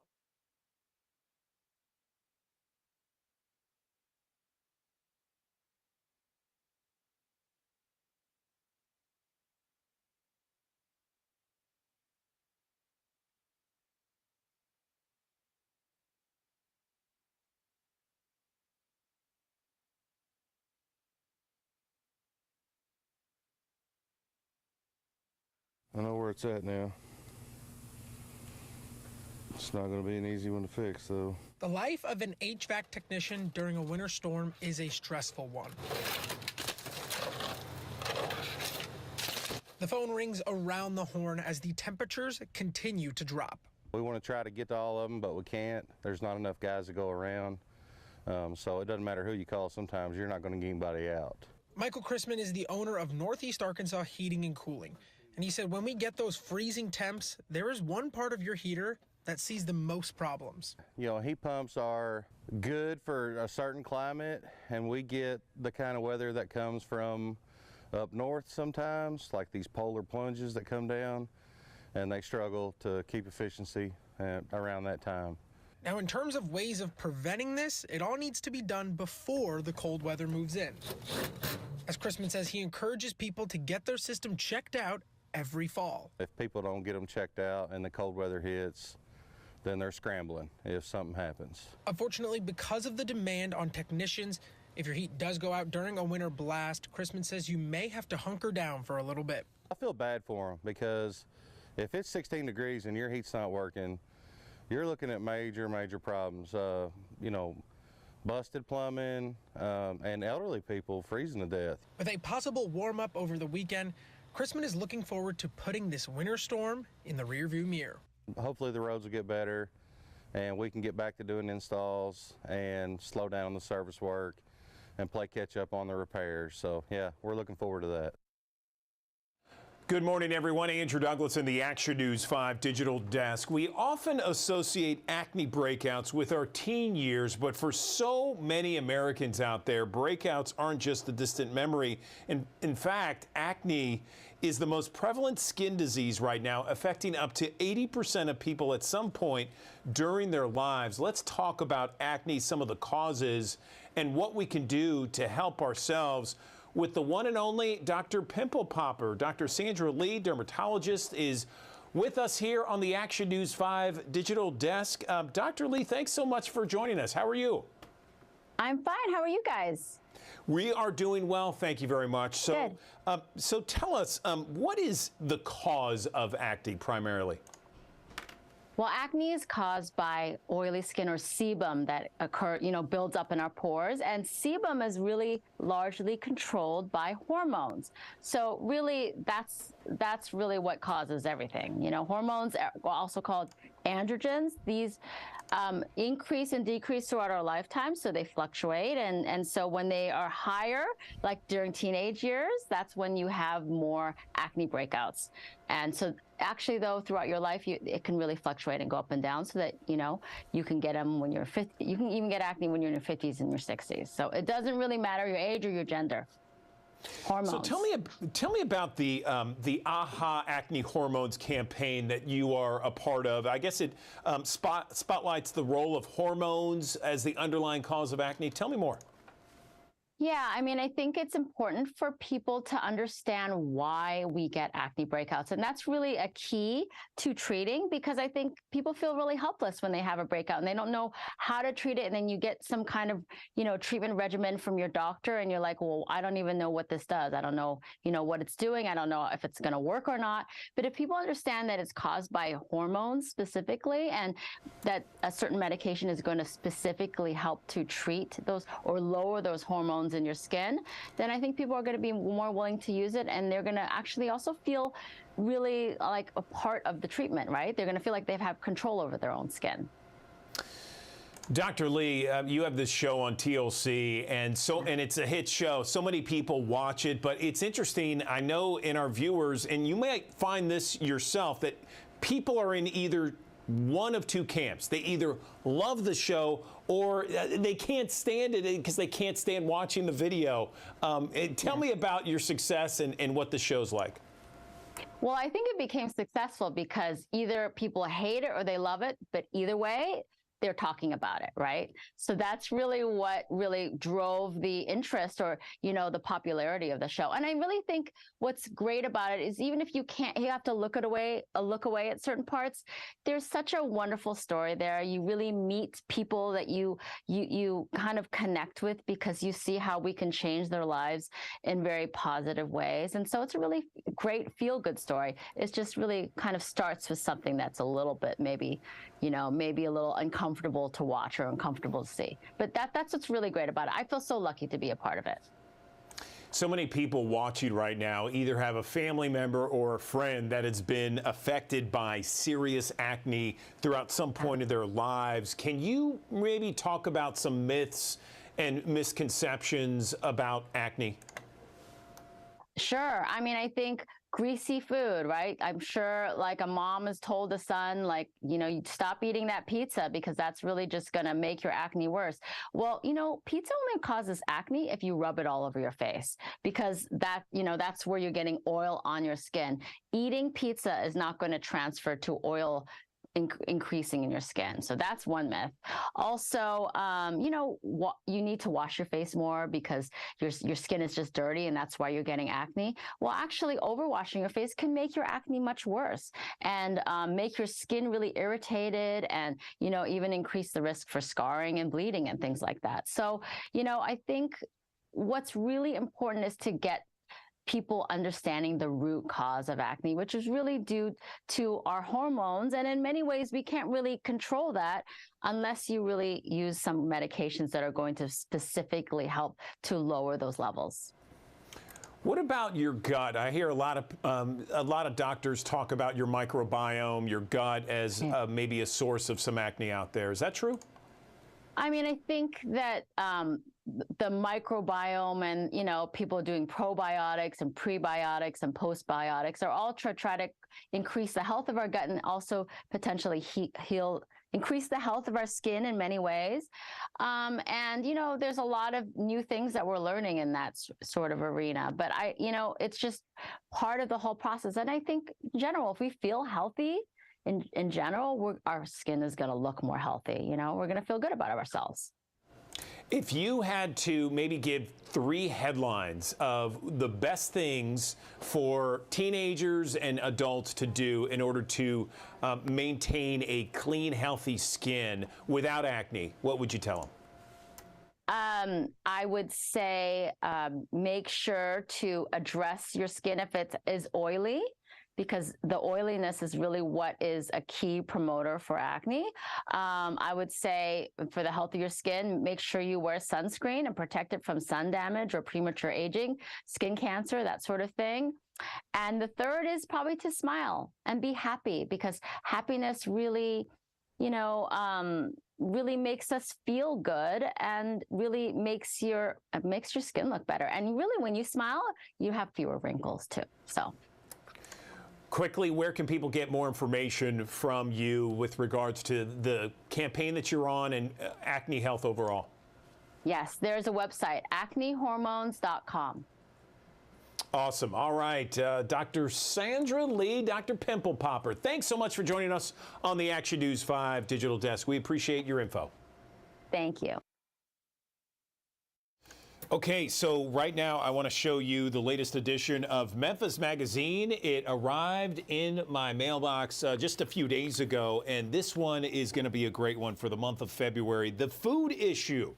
It looks amazing, and just breezing through some of the pages here. I can't wait to read it more thoroughly. Joining me now, Sam Chi, certainly one of the great writers of Memphis Magazine and someone that we like talking to on the digital desk. Sam, I understand you wrote a couple of these articles here. One of the articles, was it the one that talked about the 9 favorite dishes? Yes, that's right. February is always our food issue, so we've been playing with the format the past couple of years. So I got together with my colleague Michael Donahue, who's also a big local food writer, and we kind of just mulled over the best dishes we'd had over the past year. There was a cool mix of old and new, and it gave us the opportunity to get some stellar photography, as you saw on the cover. Shout out to Justin Foxbergs, who took that phenomenal shot of Sarah over at Good Fortune Co. But yeah, we had a healthy mix of, new restaurants and old established favorites. So I think, like I say a lot, there really is something for everybody. And as you can see in the spread, we've got plenty of variety for people who are, looking to go out and eat something. Yeah, we got the cover up there. Again, your artistry and photography at Memphis Magazine is exquisite. It's wonderful. I love it. There's so many different colors here, and it really kind of speaks to the food issue that you have each and every February. And then looking inside, this is what really caught my mind, the 9 top dishes for 2023. Let's talk about it. Sure. Well, I tried a couple of these. Yeah, we were open to the seafood tower. I wrote about Fancy's Fish House a couple months ago, and that is just a heaping pile of all the raw bar type seafood that you could ever want. It's got crab legs, lobster, ahi tuna, shrimp. That thing is gargantuan. And if you're into seafood, I would recommend hitting that up downtown at the One Beal Project, and I guess just going to town. There's so much packed in there, and I couldn't finish it by myself, and I just love eating seafood, so that was an impressive thing to find. And then you had the coconut curry at Good Fortune Co. That's one of my personal favorites, and I think they've done a really good job of ingraining themselves in the downtown and South Main food scene in particular. And that one right there, it's got a blend of, I think, over 20 ingredients in it. They have to source some of them from out of the country. It's a labor of love, they said, and it's got this this great umami, and it's got this kind of crispy and soft tofu as the protein, and their noodles are exceptional. They make them all by hand. Those are some of the personal favorites that jump out at me. I know Michael would have some things to chime in as well, but unfortunately he couldn't join us today. So we think of all the great restaurants and all the great food across Memphis and the Mid-South. I mean, how did you narrow it down to 9 dishes? Well, it's a really tough process because, we do have more than 9 favorite dishes, but we thought the best way to go about this was to have a variety of styles, first of all, and then a variety of locations around town. So we've got a little bit of downtown, a little bit of midtown, a little bit East Memphis. And yeah, we kind of drew up a big list of places and we kind of went over it.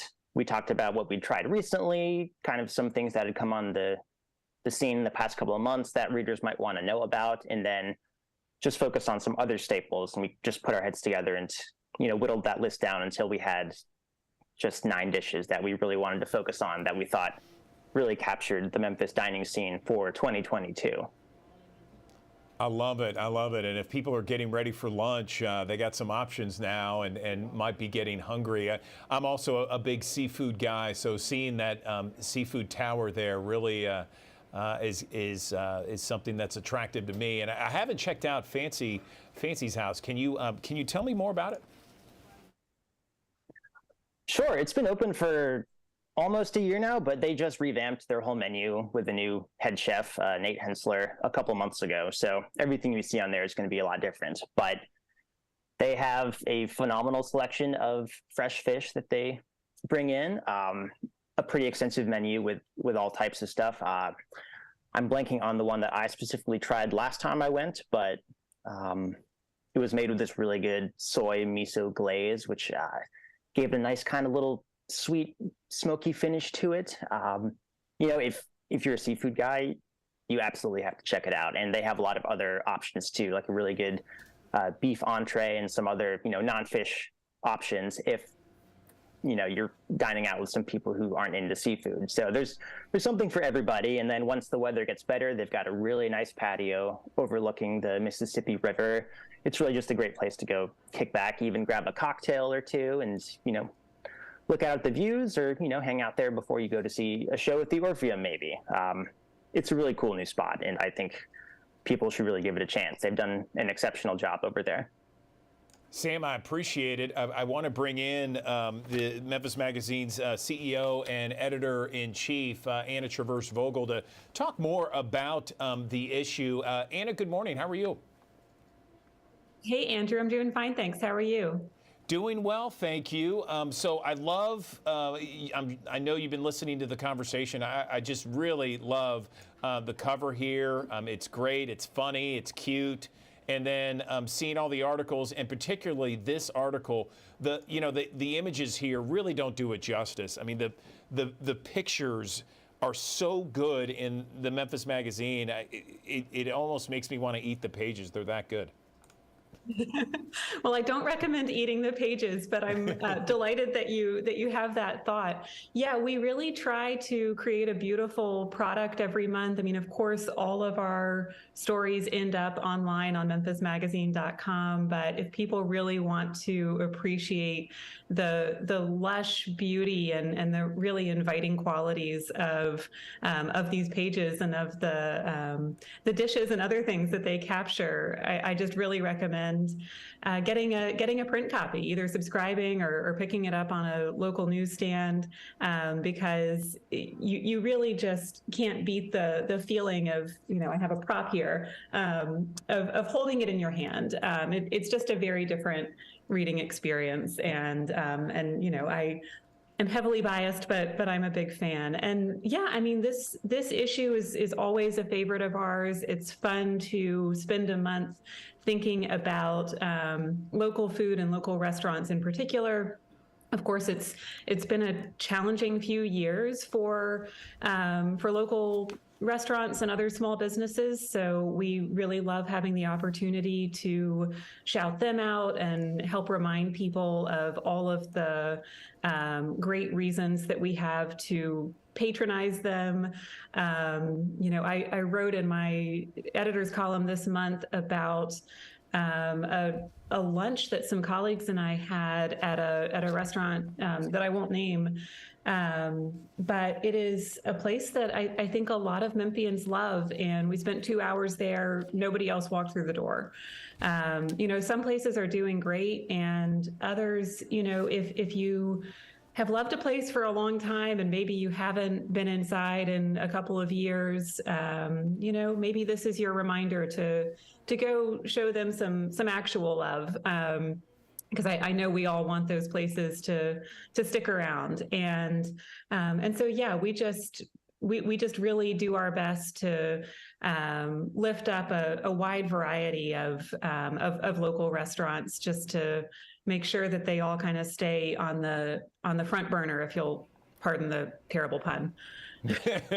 Well, you know, one of the things that comes to mind, Anna, is and you know, because I mean, you live here. I mean, there's so many good restaurants, and you heard me ask Sam. I mean, how do you narrow it down when there's so many good restaurants? And then the other side of the coin is, wouldn't some of those restaurants out there that maybe didn't get mentioned, wouldn't they be upset with you guys that, hey, you didn't mention us? You know, because there's so many good ones.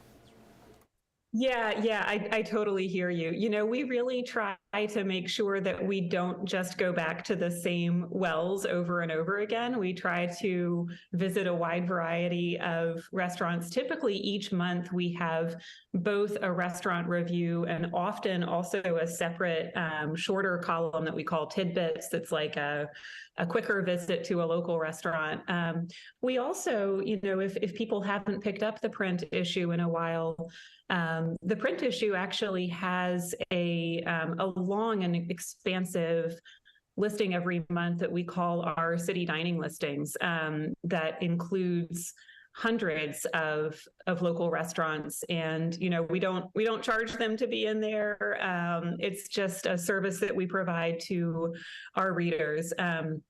You know, of course, there's just simply not space in a print magazine to shout out every restaurant that we love. There are quite a few of my favorites that aren't in there, because it's a snapshot. You know, it's a portrait of a moment in time and a particular year. But I would say, you know, for any folks whose dishes weren't included, you know, stay tuned, because we'll probably be there next year or the year after. And again, you know, those city dining listings are a great resource. Sam works on those each and every month to make sure that they are as up to date as possible, which I can assure you is a labor of love, because it's a lot of information.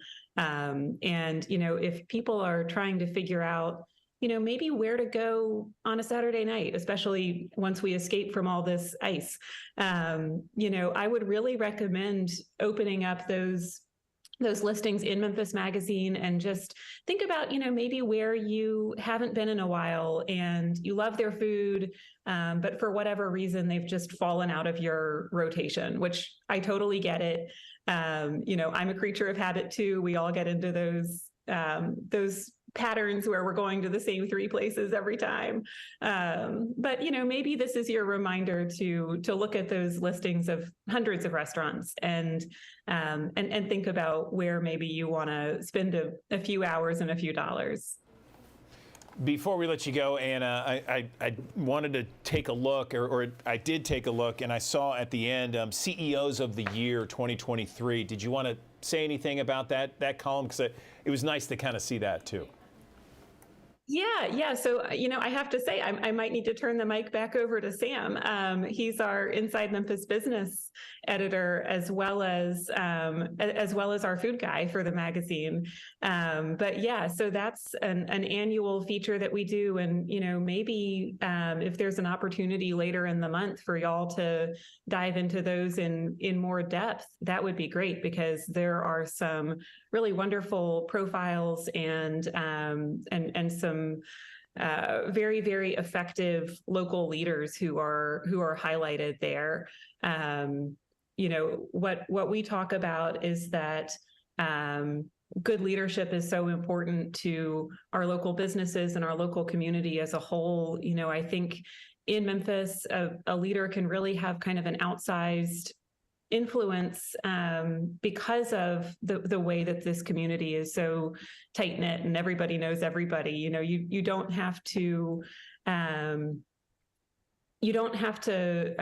sort of wait to be able to make an impact. And I think we're seeing the positive effects of some of those local leaders. So, you know, I would say, you know, maybe y'all make time on your calendar in a week or two to dive into all of those profiles, because it's really worth spending some time with. And again, not to compare CEOs to dishes at restaurants, but we really do our best to make sure that we're highlighting a wide range of leaders when it comes to size of business, type of business, and so on. So, you might be introduced to some folks who maybe you aren't aware of yet, and will be inspired by.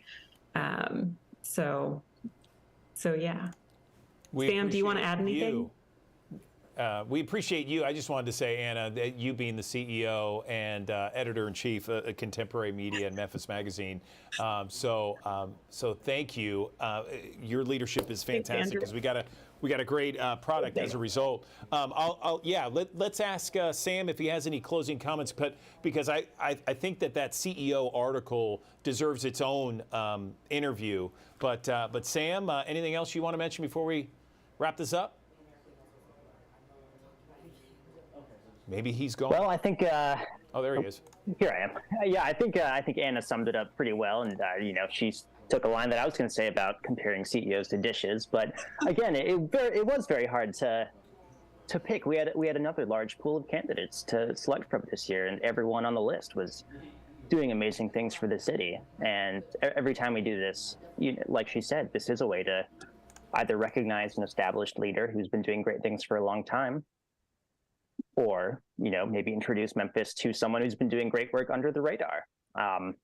Every time we do this, we do take nominations for the award. So you can find my contact information on the Memphis Magazine website, and even if you want to get someone in early for next year, please just drop me a line and put someone on my radar. We always are looking to expand our candidate pool for the CEO of the Year awards.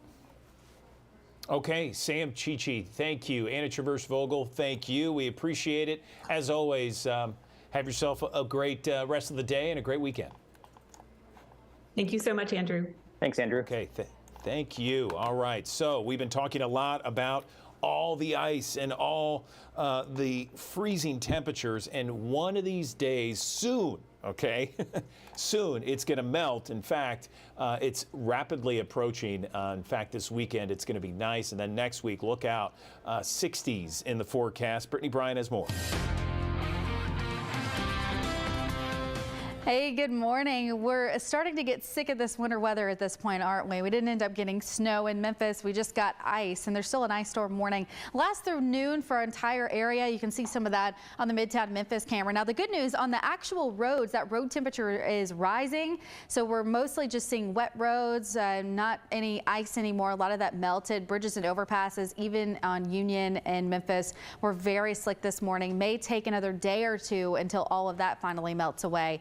And so we are still seeing, where you see this pink color here, some freezing rain stretching through eastern Arkansas into northwest Mississippi. But overall, most of us are seeing that change over to all rain now. We'll still have rain in the forecast. Memphis southward through noon today. Notice these temperatures in the mid to upper 30s for those areas. So we do get above freezing, at least for most of the mid-south today. By 6 o'clock tonight, we're dry. West Tennessee, most of eastern Arkansas, still some rain over towards areas like Clarksdale and Tunica and Marks and Lambert. But after that, we dry out. So by 9 o'clock tonight, we're completely done with the rain. Overnight tonight into early tomorrow, temperatures are in the mid to upper 20s, and we'll have a few clouds mixed in early, but Friday actually looks mostly sunny here. Finally, it will be chilly though. Today we'll have temperatures around 36 degrees at noon, 38 at 3 o'clock, and no more rain as we get a little later in the day, at least in Memphis. By 5, we'll be drying out. Upper 30s and 35 at 7. But overnight tonight, temperatures get back down to below freezing. So if there's any moisture on the ground, that could refreeze as black ice tonight. Bridges and overpasses once again could be slick in the morning.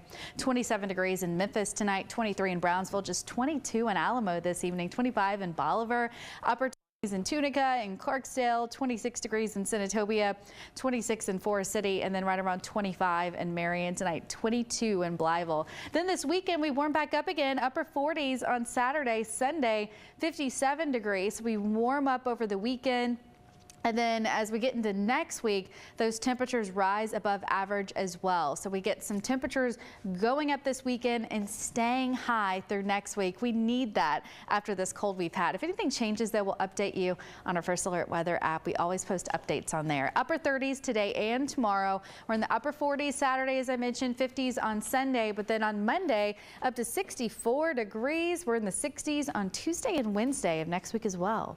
It's so important to be in check with yourself. And when we talk about being in check with yourself, making sure that you and your family and your loved ones are well, not only well physically, but also mentally. And there is certainly an event in the community that you can be a part of when it comes to mental health. And my friend Talisa Franklin has got all the details for it this morning. Talisa, how are you? I am wonderful. How are you? Doing great, doing great. So tell me about this great event you got coming up. Well, you know, this week and we've had these last few weeks, it's been very hard mentally on our community, on our nation, on our world, right? And so I'm super excited about this Saturday. We want people to join us for a community conversation for mental health. For me, right? ME, we are the me in mental health. It's really it's a campaign to promote mental health awareness and trauma processing. Let's be real. It's been traumatic. We've had all that happen. And now it is really time for us to gather together as a community so that we can heal the me in me, right? So community trauma this Saturday, y'all, at 12 o'clock. It is actually hosted at my church, and I'm super excited, at Willing Souls Church, 1680 Orr Street in the Douglas area. It's in North Memphis area. Listen, we will have critical conversations that every community must have for change. And I'm super excited to have licensed social workers and therapists, and all these people have came together so that we can really have these conversations. And so what do that mean, Talisa? It's just not so much that we are talking from Alliance Healthcare and from Emotional Fitness Centers of Tennessee, and of course myself, but we want to hear from the community. And so there will be an opportunity for the community to really have a say, to have a voice, and kind of really say how they're feeling, and let everybody walk them through the healing process. Because we all know if we don't take care our mental health, we will be in trouble. If we don't take care of the me inside of me, we are in trouble. So the first thing of mental health, it starts out with me. So we got to learn to take care of me, and we're taking care of each other in our community. And I invite everybody out on this Saturday at noon at Willing Souls Church, 1680 Orr Street, Memphis, Tennessee, 38108. We're one street over from Douglas Elementary and Douglas High School. Come out and have this conversation. Maybe you said, Talisa, I don't want to really talk. I just need to listen and absorb. Come out and absorb some information that can help push you to help you with the me that you're dealing with, your mental health. You know, Talisa, this could not be more of a timely manner this Saturday, because we're coming off such an intense last week, 10 days of everything that's happened across Memphis with the Tyree Nichols investigation and the protests, and then the video being released, and the investigation still going, and of course the homegoing ceremony yesterday, the funeral. It is a lot for anybody, and we're one Memphis. You know, we're one Memphis. We're all together in all this, and to have a community event like this is such an important thing to attend and to have for the community, right? Absolutely. You know, when we pull this community event together, we were talking, the CEO of Alliance Healthcare, my dear friend and sister, Lori Powell, and then Pastor Young. Many people know that her husband transitioned, and they have been champions in the Black church for the Blacks church and the Black people's suicide, and just making sure Black people are very healthy with the Healing Center. And so it was like, what can we do together collectively to pull all of our resources, all of our voices together to scream so loud to the community, say, hey, Let's take care of me. Let's take care of that inner you, and let's take care of our mental health. And so we worked on this event, and we said, it is time, y'all. It is time for us to do it for the community. And so community, I cannot ask you enough. Listen, bring your children.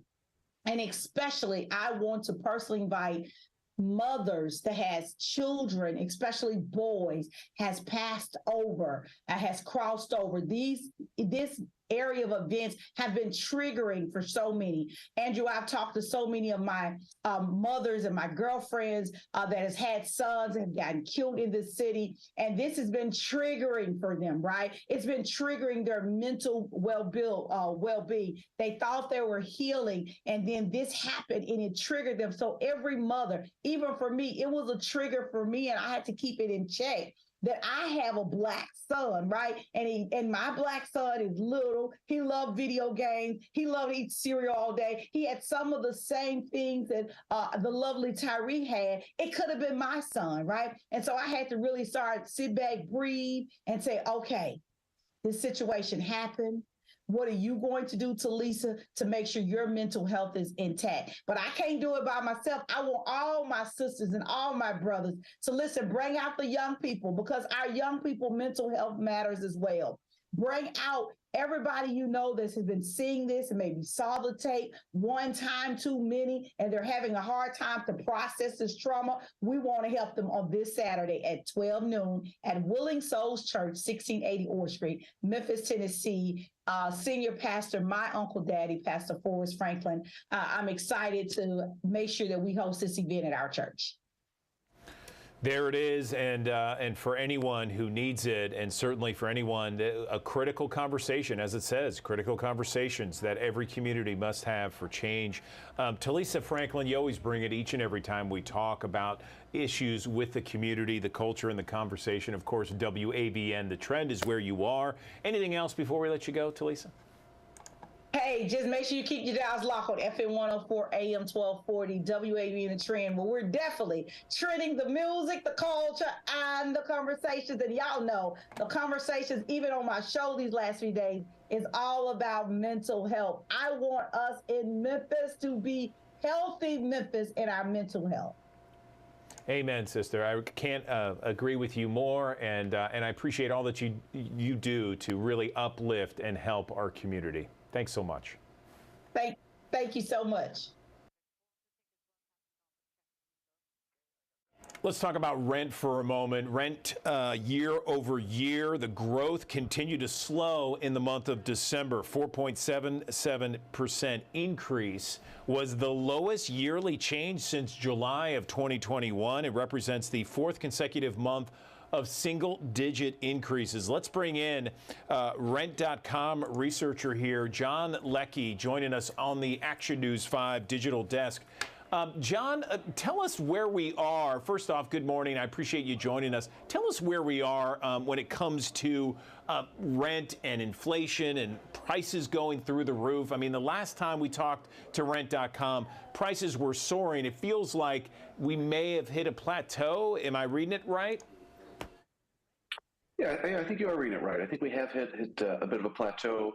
You know, like you said, these year-over-year prices are still up, but they're moderating. You know, so the lowest we've seen in 17 months.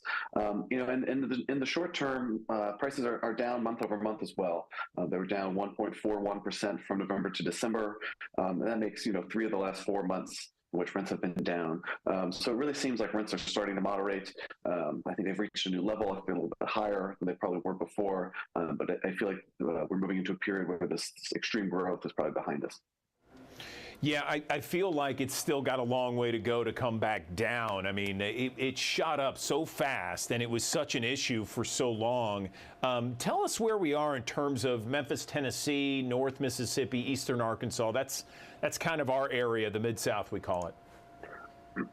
Yeah, well, the Memphis Metro, which reaches around most of those places, is showing a similar story, really, to the national the national story. It's down on a month-over-month basis, down about 3%. It's still up year over year, but only about 1.5%. Rents really peaked in Memphis in May at about 1707. They're down about 11% since then. And there's some good signs that this will continue. I would watch rents in Memphis through the summer. I would probably expect them to continue sort of the downward trend. We're getting back to sort of the seasonal trends we've seen in rent prices that tend to dip in the colder months. But it's just likely to tip back up again a little bit, probably in the spring and summer. Gotcha. Okay. And give us some advice for people that are in the market right now looking perhaps for some rent over the next 3, 6, 8 months from now. Yeah, I think if you're looking for rents, now's the time. I think if you're ready to change, you're going to pay more. Year-over-year prices are still up. I think it's a bit of a confusing time. You hear people like me going on TV telling you that rents are down on these month-over-month basis. But renters sign yearly leases, so rents are going to be up for renters. And like I said, I think it's going to, it's now and through probably the end of February is probably your best time. I think when we get to the spring, things will probably kick up a little bit again. And if you're looking to negotiate with your landlord, do your research, show up to them and say, look, I know I got to pay a little bit more, but look into yearly changes sort of before the pandemic, and see what the yearly changes were, and try to get any increase more in line with that rather than sort of the extreme increases we've seen over the last 2 years. What about protection for renters out there, John? We've had so many people call and complain about their rental properties, for example, not having heat during the winter months, not having air conditioning during the summer months. Where do renters stand in terms of protection? Well, I'm not a renter advocate or attorney, but certainly I know that there are those kinds of protections in place. Certainly heat in the winter is something you're going to need. The first step I would take is go talk to your landlord, and see if you can get those problems addressed, and if not, take your complaints to the local authorities. Okay, so you said that right now we're at a kind of a plateau and actually some small decreases in the amount of rent across not only here in the Mid-South, but also across the country. What's it going to take for things to really drop significantly as they shot up significantly over the last year to 18 months? I think that's actually an unlikely scenario. I think something really bad would have to happen in the economy, like we saw in 2008, another sort of housing crash, for rents to really come back down. When you take a bit of a longer view on rent prices at the national level, you see really how high rents have risen. In December of 2020, so 2 years ago, rents were at $1,649.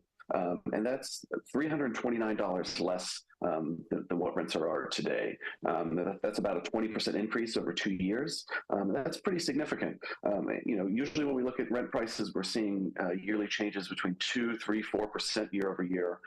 So 20% over 2 years is really a lot. And I think it's unlikely that we're going to give up those gains. I think we'll see a little bit of up and down like we're seeing now, but I think you're going to give up, $20 here, $50 there. That $300 increase is not going to go anywhere. So I think we've really reached a new level of rent prices, a new floor, I like to call it, from which the rent prices can grow. So as we move beyond the pandemic, these year-over-year changes and these month-over-month changes will start to moderate back to normal levels, but they're going to be based on price levels that are much higher than they were before the pandemic. What about with the economy, John? We're hearing economists talk about a recession in 2023. A recession would bring down numbers, right? Yeah, again, I think that'll bring down the numbers a little bit, but I don't think you're really going to see them go back to sort of pre-pandemic levels. I don't even think you're going to get back to levels you would normally see over 2 years. I don't think we're going to get, if we look at yearly growth about 3% a year, that'd be 6% over 2 years. I don't think we're going to get back to even that level. I think rents will stay high, and I think too when there is a recession, a lot of times that creates more renters. We saw this as house prices took off, houses became more unaffordable, and certainly in the recession, it's sort of the opposite, where people have less money, they have less savings, and so they're unable to become first-time home buyers. They stay renters, and so that creates a lot more demand. It puts a lot more upward pressure on rents in the short term. One of the things we saw during the recession, during the pandemic, John, was that a lot of people were moving out of urban areas. What are we seeing now? Yeah, we're seeing a lot of the same. At a broad national level, people are leaving sort of the Northeast and the West Coasts, where metros tend to be more expensive, for cheaper places in the South and Midwest. That's a big reason why rents have risen so significantly in Memphis and in Tennessee in general. It's a pretty popular destination where rents are less than sort of the national median. And then we're also seeing, and if you kind of zoom in to some of those numbers, a lot of people in these more expensive metros are moving away from the core metro into sort of the surrounding suburbs and exurbs, trading sort of cheaper rent prices for maybe a longer commute that either doesn't have to happen anymore or happens less. So yeah, we're definitely seeing a lot of moving around, or we did in 2023. It'll be interesting to see as these sort of post-pandemic work situations get more settled, how those migration patterns change, and how if people continue to move around as much as they have been. John, any final thoughts with regards to our viewers, again, in the Memphis, Tennessee area, North Mississippi, West Tennessee, Eastern Arkansas? Any final thoughts you'd like to tell some of those folks? Yeah, I think just, in general, if you're getting ready to sign a new lease, get ready to pay a little bit more. I think you're better off signing a lease now than you were 6 months ago. But you're going to pay more, but don't be afraid to negotiate with your landlord. Do your research. Show up educate yourself and show up ready to negotiate with your landlord. They don't have quite as much leverage as they did 6 months ago, so you might be able to save yourself a little bit of money there. Okay, we have heard a lot about the FTX founder charged in a scheme to defraud crypto investors. Federal prosecutors have alleged he intentionally deceived customers and investors to enrich himself and others while playing a central role in FTX's multi-billion-dollar scheme. We're talking about Sam Bankman-Fried, a Democrat super donor and the founder of XTX. What does this mean for investors? What does this mean for crypto investors? Is crypto dead? Well, let's bring in Alex McCurry. He is CEO of Solidity.io. Alex, is crypto investment dead? If not, why not? Crypto investment is very much not dead. I think that what FTX is a prime example of lack of regulation in centralized exchanges, decentralized finance, crypto protocols. The type of technology that we're talking about here is very much so live and very much so unaffected by FTX. But unfortunately, scammers and fraudsters who are misappropriating funds are going to have a lot more difficulty now with stricter regulation. So, Alex, tell me what Solidity.io is, first off. Do you deal with crypto investments all the time? Yeah, so Solidity.io is a Web3 solutions firm. We build full stack software products on the blockchain. We also have a venture studio. So we're constantly building software solutions that are built around crypto and built around blockchain technology. So we see a lot of the sort of technology and the sort of strategies that are used across the industry. And so it gives us a lot of visibility to the types of things that, the types of mechanisms that are used in a positive way in the industry, and also the types of mechanisms that can be used in a very negative way. A good example of sort of the technology being used in a negative way, which I think is a good way to sum up what was done by SBF and by FTX, was with the creation of essentially manufactured fake tokens, and using those fake tokens, those manufactured tokens, and leveraging those against their balance sheet as collateral to essentially borrow and take user deposits. We've seen a lot of different tokens created over the last years. Thousands and thousands of tokens have been spun up. You can create an ERC20 token very, very easily if you'd like to create one. And essentially what SBF did is he leveraged FTX's name and FTX's ability to partner with other sort of protocols and technology startups to launch tokens that had inherently very little value or little to zero liquidity, and then use those tokens on their balance sheet to represent collateral for the user deposits that they were receiving in the centralized exchange, taking that real money out, that real Bitcoin, Ethereum, US dollar pegged assets as well, and taking those funds and misappropriating them and gambling with them. Okay, so Alex, full disclosure, I do have some crypto investments, been looking at it, been investing, namely Bitcoin, Ethereum, a few others, and I see that it's taken a big hit over the last 12 to 18 months. So can you clear up for our viewers out there, what this collapse means of FTX? Does this really hurt investments long term? I mean, from a perspective of a crypto investor, when are we going to see those crypto investments creep back up again, if at all? The crypto market is very difficult to predict. I think that it is going to be affected by the macroeconomic conditions. I think you're not able to necessarily predict when things are going to come back. And that's really the biggest sort of thing to remember. You're investing in technology, you're investing in the network, you're investing in these underlying protocols, and you're investing in the belief that digital assets and blockchain and privacy and sovereignty over your assets and the ability to transact across the globe instantly, securely, is technology that people will deem valuable over time, right? That is really the principal sort of basis of investing in digital assets, investing in Bitcoin, investing in Ethereum, investing in sort of those blue chip protocols. And so really your time horizon needs to be much longer. You need to be looking at Bitcoin. You need to be looking at these assets much more like an investment in the early days of the internet or in social media, really life-altering technologies that take time to mature, but ultimately have enough value and have enough potential to be adopted within the broader market to accrue massive amounts of value over time.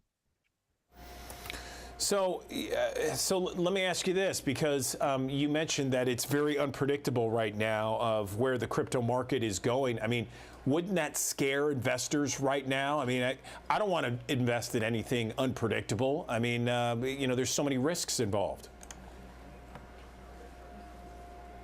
There's certainly risks, and it's certainly unpredictable in the near term, right? If you're talking about a short time horizon, then that's definitely something you need to consider. But if you're looking on a longer time horizon, you're looking at these assets over a long period of time and the value that they bring and the disruption that the technology brings to all of the different sectors that it really is changing, then that's really where you want to be looking if you're trying to accrue value over a longer period of time. So for myself and for others that I know that, their opinions that I respect, their strategy is accumulate these assets at whatever rate you're comfortable with, do it over time, do it while the market is do it when things like FTX happen, right? And the reason for that is because when you have companies like FTX, who are centralized exchanges, centralized authorities, who are basically just a prime example of misallocation of capital by investors and essentially poor management of capital, whether malicious or unintentional, those are not examples of deficiencies in the underlying technology whatsoever. Those are that's poor capital management, and that's fraud. And so that is actually a prime example of an opportunity to accumulate these assets at a discount because of broader concerns around the industry, but has no bearing or no underlying effects on Bitcoin or on the underlying technology. Okay, that was the CEO of Solidity.io, Alex McCurry there. That'll do it for us here on the Action News 5 Digital Desk. Action News 5 at midday, coming up with Ariana Poindexter, is at the top of the hour with meteorologist Spencer Denton to also give us an update on this ice storm that we are still dealing with temperatures bitterly cold out there across Memphis and the Mid-South. Hope is on the way with warmer temperatures. Details at midday, and then we will look for you back here bright and early tomorrow morning at 8 o'clock for another edition of the Action News 5 Digital Desk. Take care.